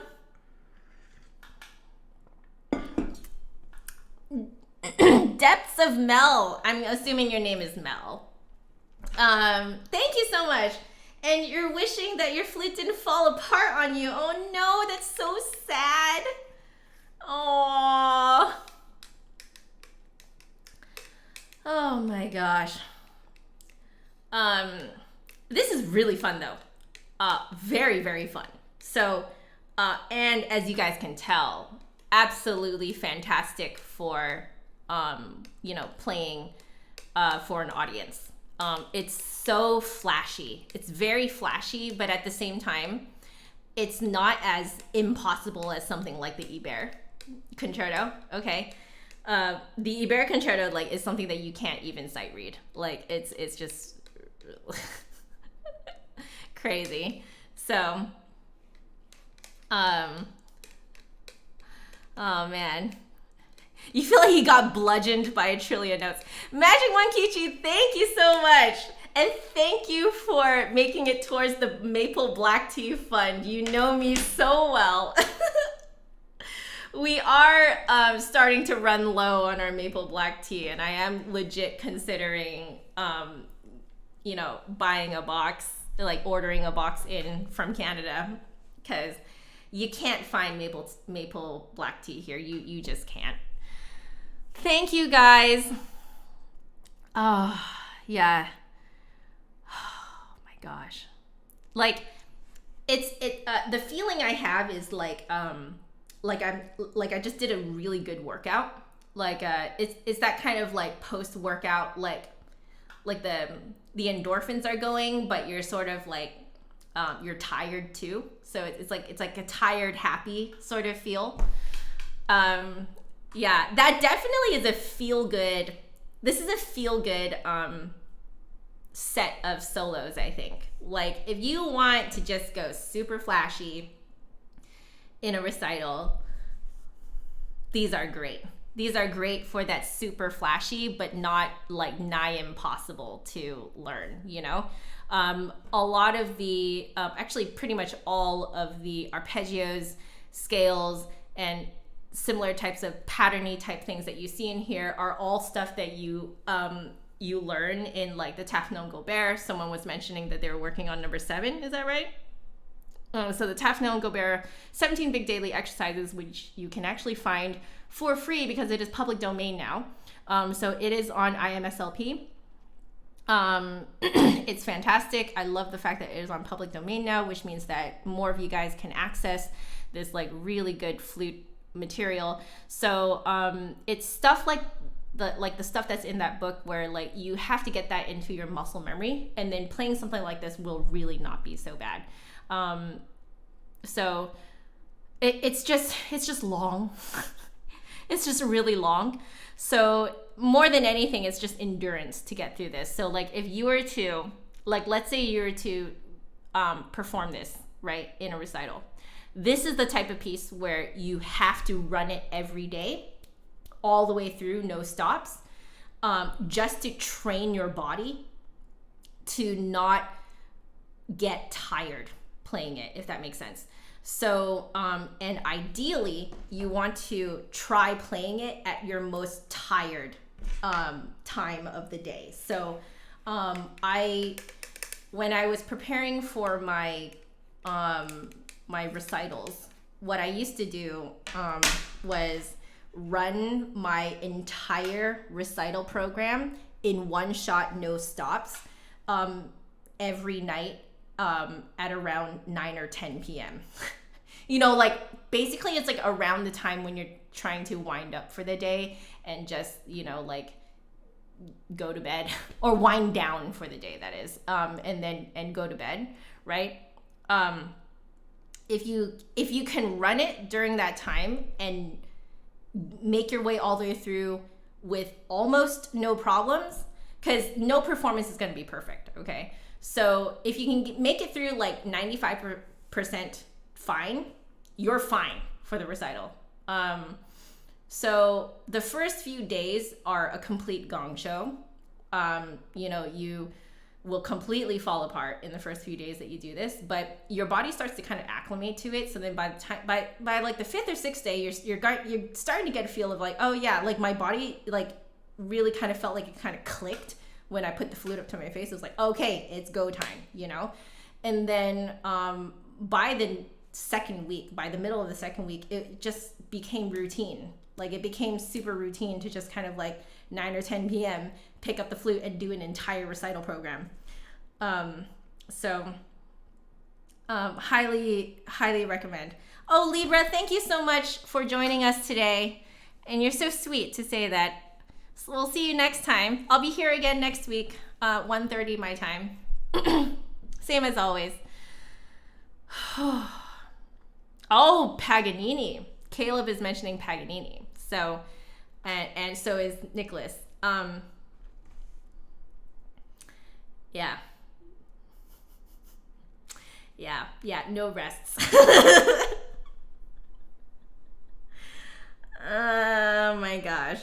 So, I do want to, so I did learn the Caprice number 24, right? Dun, dun, dun, dun, dun, dun, dun, dun, dun, dun, dun, right? So I have learned that before. And I want to learn it again, and I want to learn it better, because I suspect that I was actually taking it at a slower tempo than it actually is. This is the Chloe Ting of flute sight reading. Kind of. Like, this will really test if you have all your scales and arpeggios down. If you have all your scales and arpeggios down, this is not bad. It's not bad. You just keep going is the endurance factor. Yeah. Nicholas, you did the same thing too. You used to do run-throughs of your recital at like 10 to 12 at night. Yeah. It's around that time that, like, because your body is the most tired, right? Your brain and your body are the most tired at that time.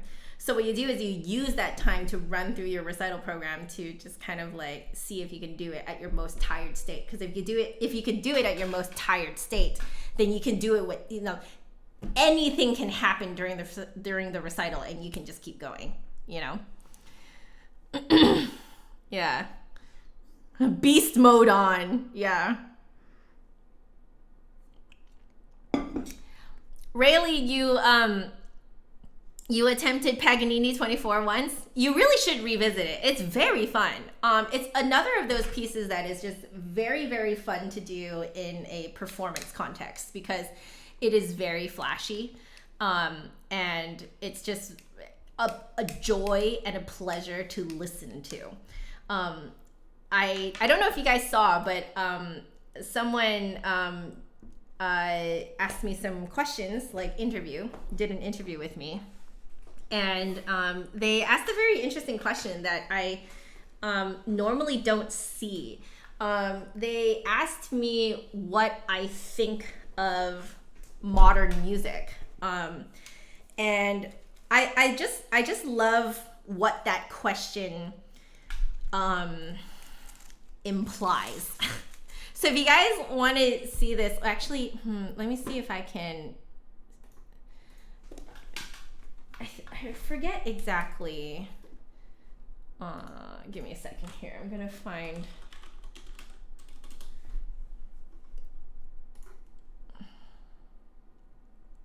Let's see.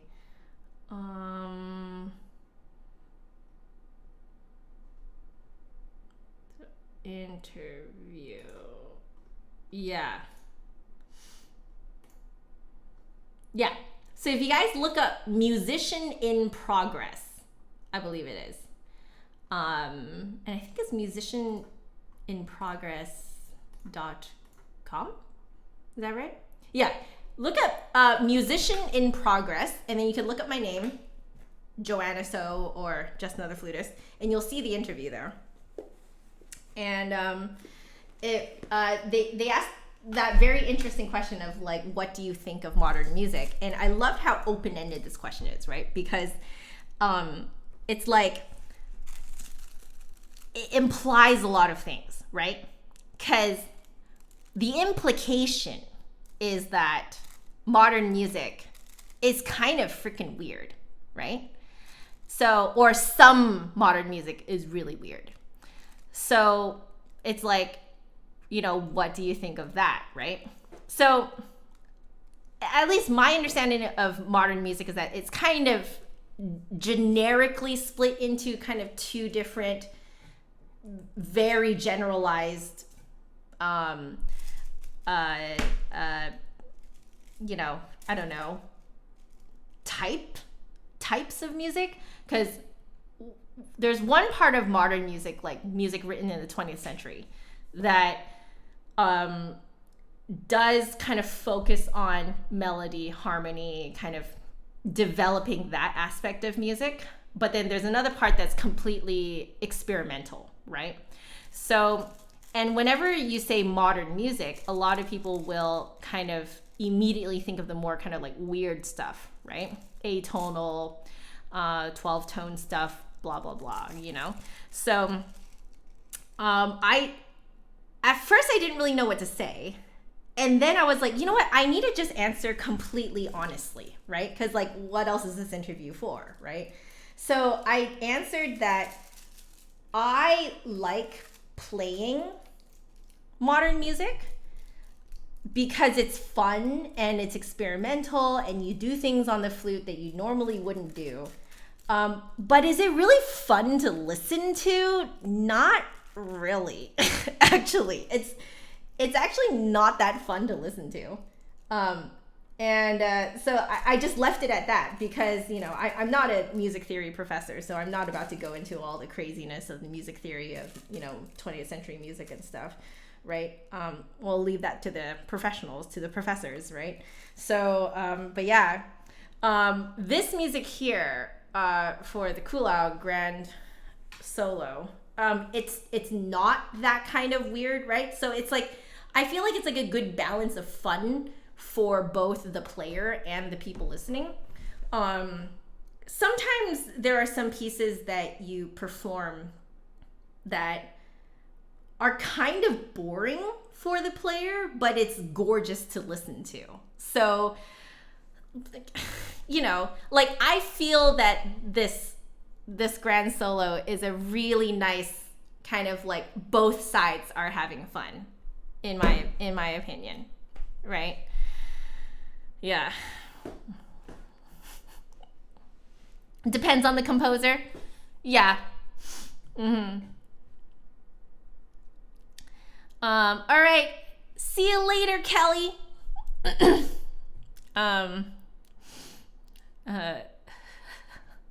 Sheet music is freaking expensive. It really is, Thor. It was okay. So I don't come from money. All right, guys. So we really only got sheet music if I was playing out of it. I didn't really do any splurging on sheet music until I got a little bit older and I was earning some of my own money. And then, so when I first was earning money, I wasn't really saving much. So I did a lot of impulse buys, which is a lot of sheet music, right? I mean, if I saved up for something, I was saving up for something, you know, concrete. So like a laptop. So I saved up for my own MacBook back in 2010. You know, so that was like a good $2,000 right there. Because I was going to edit videos, right? Like, so I wanted a more powerful computer. But whenever I saved up, I only saved up for like those things. I didn't save up for like, you know, like just having a savings account and letting that grow. I wouldn't really let it grow very much, actually. I would just kind of like spend the money and only leave only a little bit of like, a little bit of a buffer, but it's not really like truly a savings, right?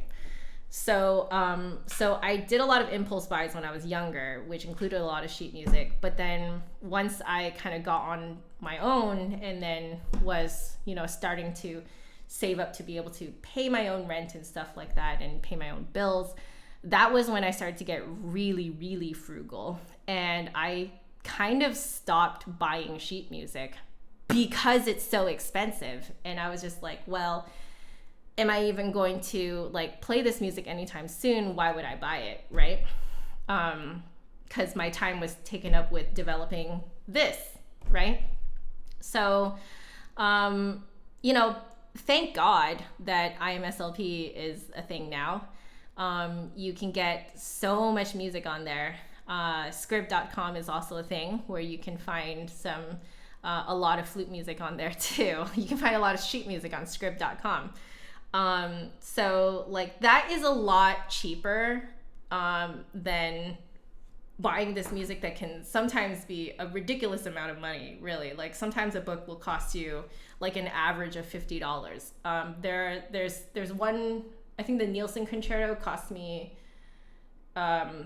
closer to $80 or something like that, but I really wanted to play it, so I splurged on that one. It's like somewhere between, I forget, it's like $60 to $70, $60 to $80, something like that. I can't remember, but it's exactly like sheet music or laundry and lunch, right? Yeah. So it was like, you know, the sheet music that you guys see behind me is really all the hard copy sheet music I have. There's a few more kind of off the screen a little, actually not even. I think you guys are actually seeing all of my sheet music right now. So I don't have as much sheet music as like hard copy sheet music as I think one would expect from a professional, but it's really because I didn't have the money for it. And then I got kind of used to just sort of looking up music online, and you can now buy a lot of PDFs for just a couple bucks, you know, like even like Sheet Music Plus, you can buy a lot of classical music. You don't have to buy it, you know, in the hard copy form anymore, which is like, you know, at least, you know, $7, $8. Usually it's up to around $20, $30. Now you can buy a lot of PDFs for like $2, $5, you know, something like that. So it's like, it's a lot cheaper. It costs what, Rayleigh? Yes. Let's look it up. LMNOP, LMN. Where are you, Nielsen? There you are. Yep, I was right.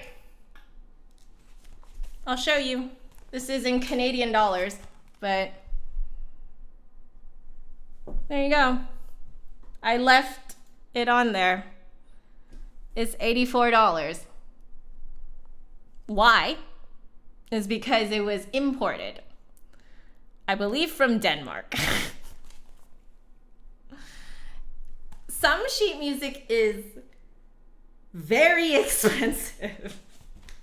I did some research too, printed that off from the library.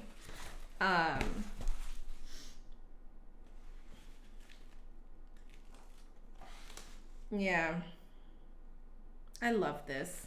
But yeah, it was $85, $84.50.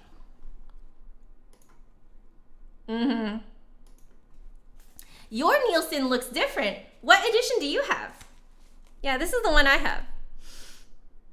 Is that a Long McQuaid tag? Yes, it is. You recognize it. Yes. So I got this when I was living in Canada.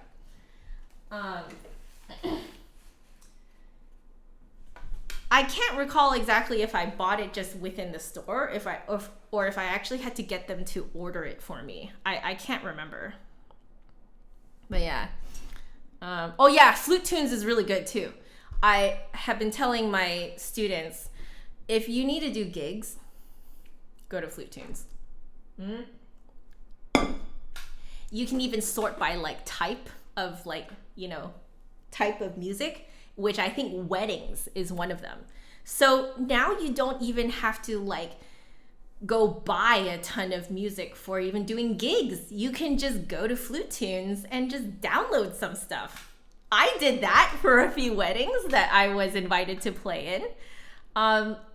You know, they're just like, hey, can you choose like a few wedding-y flute things, you know, and play some for us and like let us choose which one we want. And I'm like, sure. So I just like went on Flute Tunes, looked up some of their wedding stuff, you know, Yesu, Joy of Man's Desiring, you know, stuff like that, right? And I just looked that stuff up, played it a bit for them, and they chose their favorite one, and that was that. Like it was great. You gotta send me some of the little Canada flag. Yeah, my Canada flag pin broke. It's like, they're not very high quality. I wasn't surprised when it broke, but yeah, I was really sad when it broke. Yours has the dark blue cover. Oh, interesting. Yours costs $45. That is so much more reasonable. Although I know some of you are like, $45 for just like, you know, piano reduction, you like, you know, plus flute part. Yeah. Sheet music can get very expensive. That's only for one piece. So I paid 85, technically 84.50 Canadian dollars for it, plus tax. So it was closer to 100. Yeah. Oh my gosh. Yeah. Wait, I want to see if like Flute Center of New York has that one. So if I go to flutesheetmusic.com, let's look at Nielsen.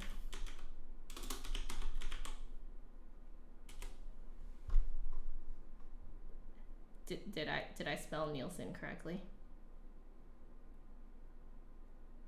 Oh, I'm seeing the quintet. Okay, so there's a full score version going for $75. I only have the piano reduction version.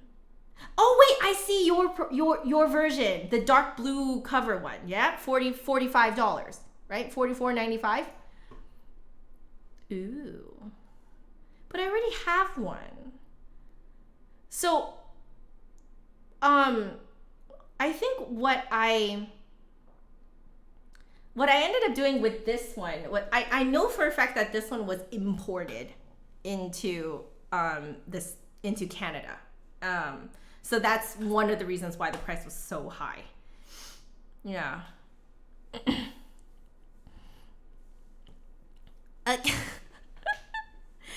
Thor, you like to have a whole book. So Thor, for you, I suggest collections. Like if you're gonna buy books, collections. So things like, because I don't have a lot of collections, but I wish that I did. But the one that everyone needs to have if you're going to be a classical flutist is this one, right? Flute music by French composers. This is a classic. Obviously, it doesn't have every single French piece out there, but it has like some of the biggest ones. So like Concertino is in this, For a Fantasy, the Gone, I forget exactly what it's called, Gone, Andante et Scherzo, Gobert. There's like 2 Goberts in here. The Enesco is in here, Cantabile e Presto. Yeah, this is a classic, okay? So if you guys are like getting into classical flute music, get this book for sure. I believe like when I was shopping around on flutesheetmusic.com, which is Flute Center of New York's sheet music department, they also have some books that are kind of like, they have like 20th century, a collection of 20th century music that I ended up getting all separate. So I got it in a much more expensive way. But there's like a really good collection. Let me see if I can find it. If I just look up 20th century. Let's see.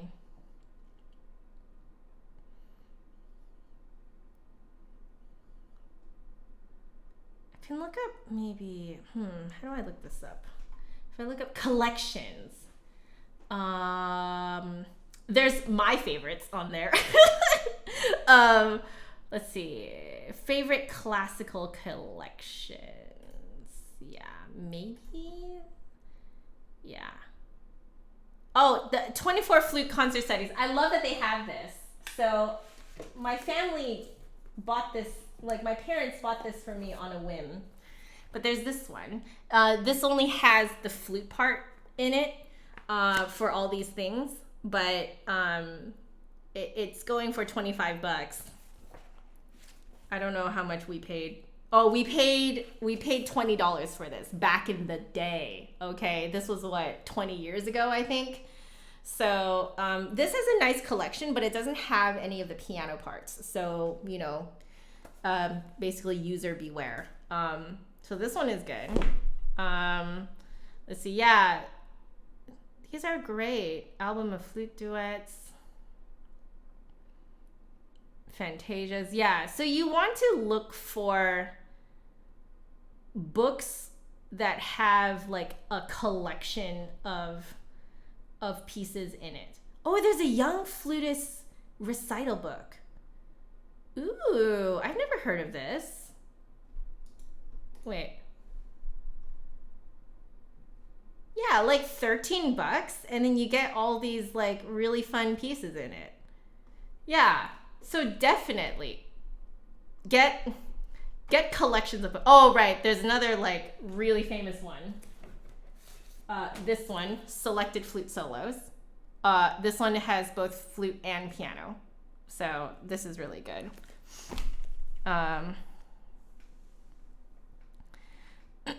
Let's see. Your flute studies was also $21. Hey, Caleb, wait, you just got an email saying that you got into the orchestra you auditioned for. Hey!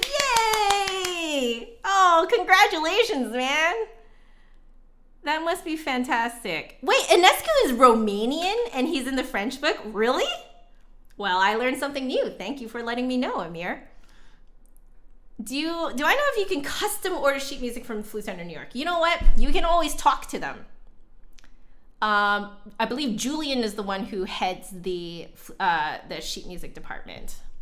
So go talk to Julian Rose, which I think you can get, you can contact them through the Flute Center of New York. Yeah, he's the guy in charge of all. I think he's the one designing the website too, actually. So you love the sticker name on the cover. You can tell I had this when I was a kid, okay? I've had this for like 20 years. Yeah, 20 years. I think this book is older than some of you guys. And they're still selling it. It's the exact same edition as this one. And I don't know if you guys can tell, but my mom like book covered it. Do you guys remember that? Do you guys still do that? Do you guys still do that for school? Or do you guys just use iPads now? Because, yeah, so she, here, I don't know if you guys can see it properly, but like, do you see how it's like, it's like a sheet music cover? Not sheet music cover, but it's like a laminate sort of sticky cover. Yeah, my mom did this for me. It's because she can't stand things like this. Look at that nonsense. Your mom did that to some of your books too? Oh, you're right, Jane. This is older than my flute.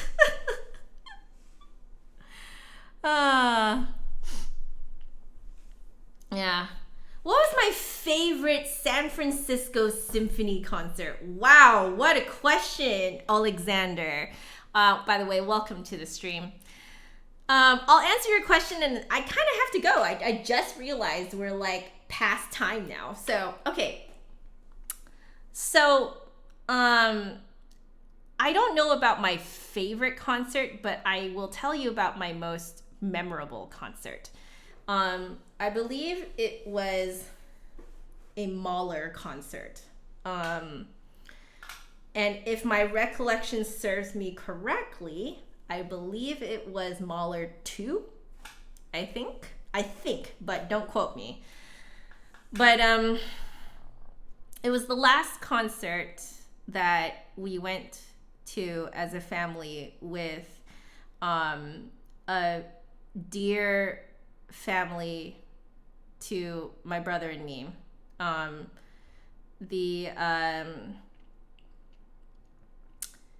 It was the last concert we went to before we had to move to Canada. So I was like 13, 14.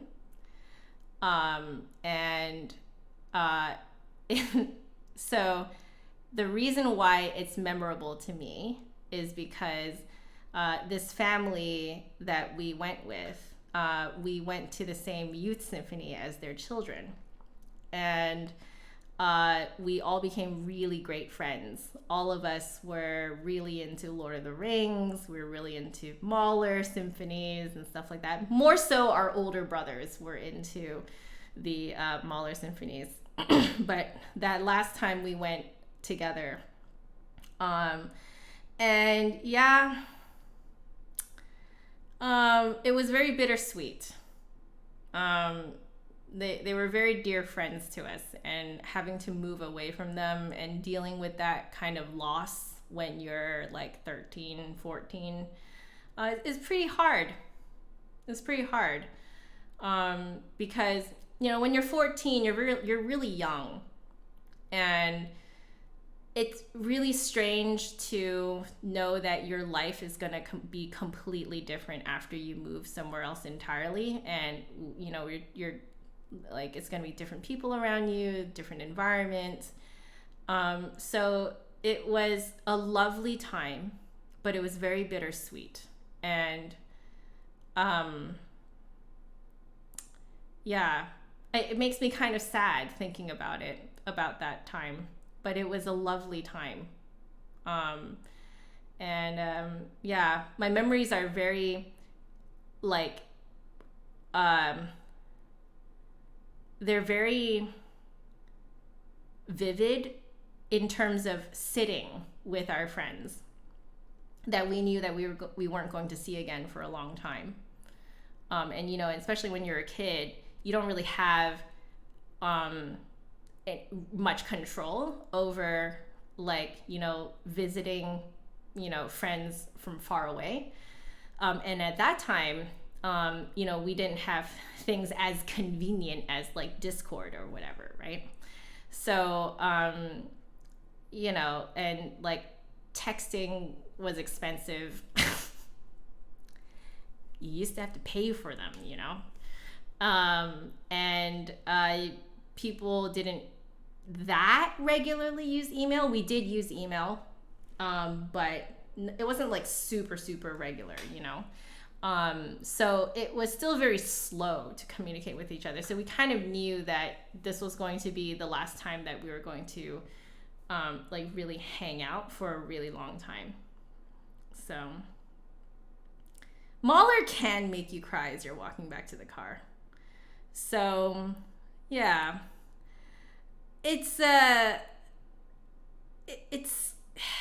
yeah. It's a bittersweet memory. So, I don't know about my favorite, but that's definitely my favorite memory of going to a San Francisco Symphony concert. Did that story have anything to do with actual San Francisco Symphony? Absolutely not. I guess it could have been any symphony, but your question made me remember that. And I thought I would share. So, yeah, you remember the life before email? Yeah, you know, it was a really bittersweet, a very bittersweet memory. Yeah, they were very dear friends of ours.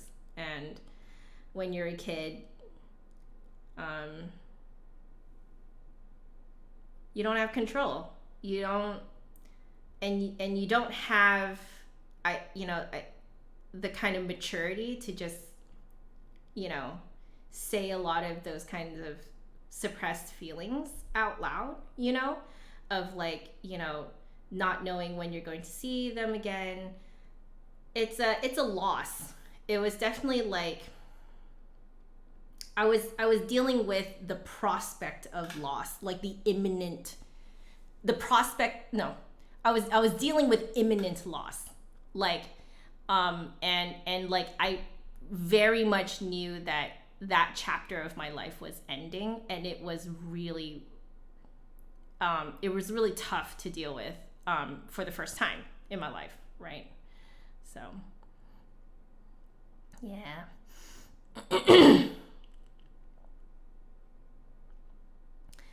Oh man. Yeah. Anyway, guys, I am very over time now. So I today really did end up becoming just the grand stream number 2. So thank you, Amir, for the hilarious title. You would think that I would at least get through 2, but holy crap, the grand solo is long. Wow. It's long. So anyway, I love you guys very much. If you're not going to join us over on Twitch right now, I hope you have a lovely rest of your day. But if you have not yet had enough of me, or at the very least, if you're not quite that sick of me yet, I am going to be heading over to Twitch like right now, and we will be starting our stream there in about 7 minutes. So over there is a practice stream. So I don't take requests there. I am currently practicing the E-Bear third movement. I'm kind of working it out. And I believe I'm starting to memorize the second page right now of the third movement. So that's what I'm up to. I hope to see you there, but no pressure if you don't want to. I will see you guys around. Please stay happy, healthy, and safe. And again, huge thanks to Darcinda24 for being our mod today. Thank you. Alrighty. See you guys later. Bye.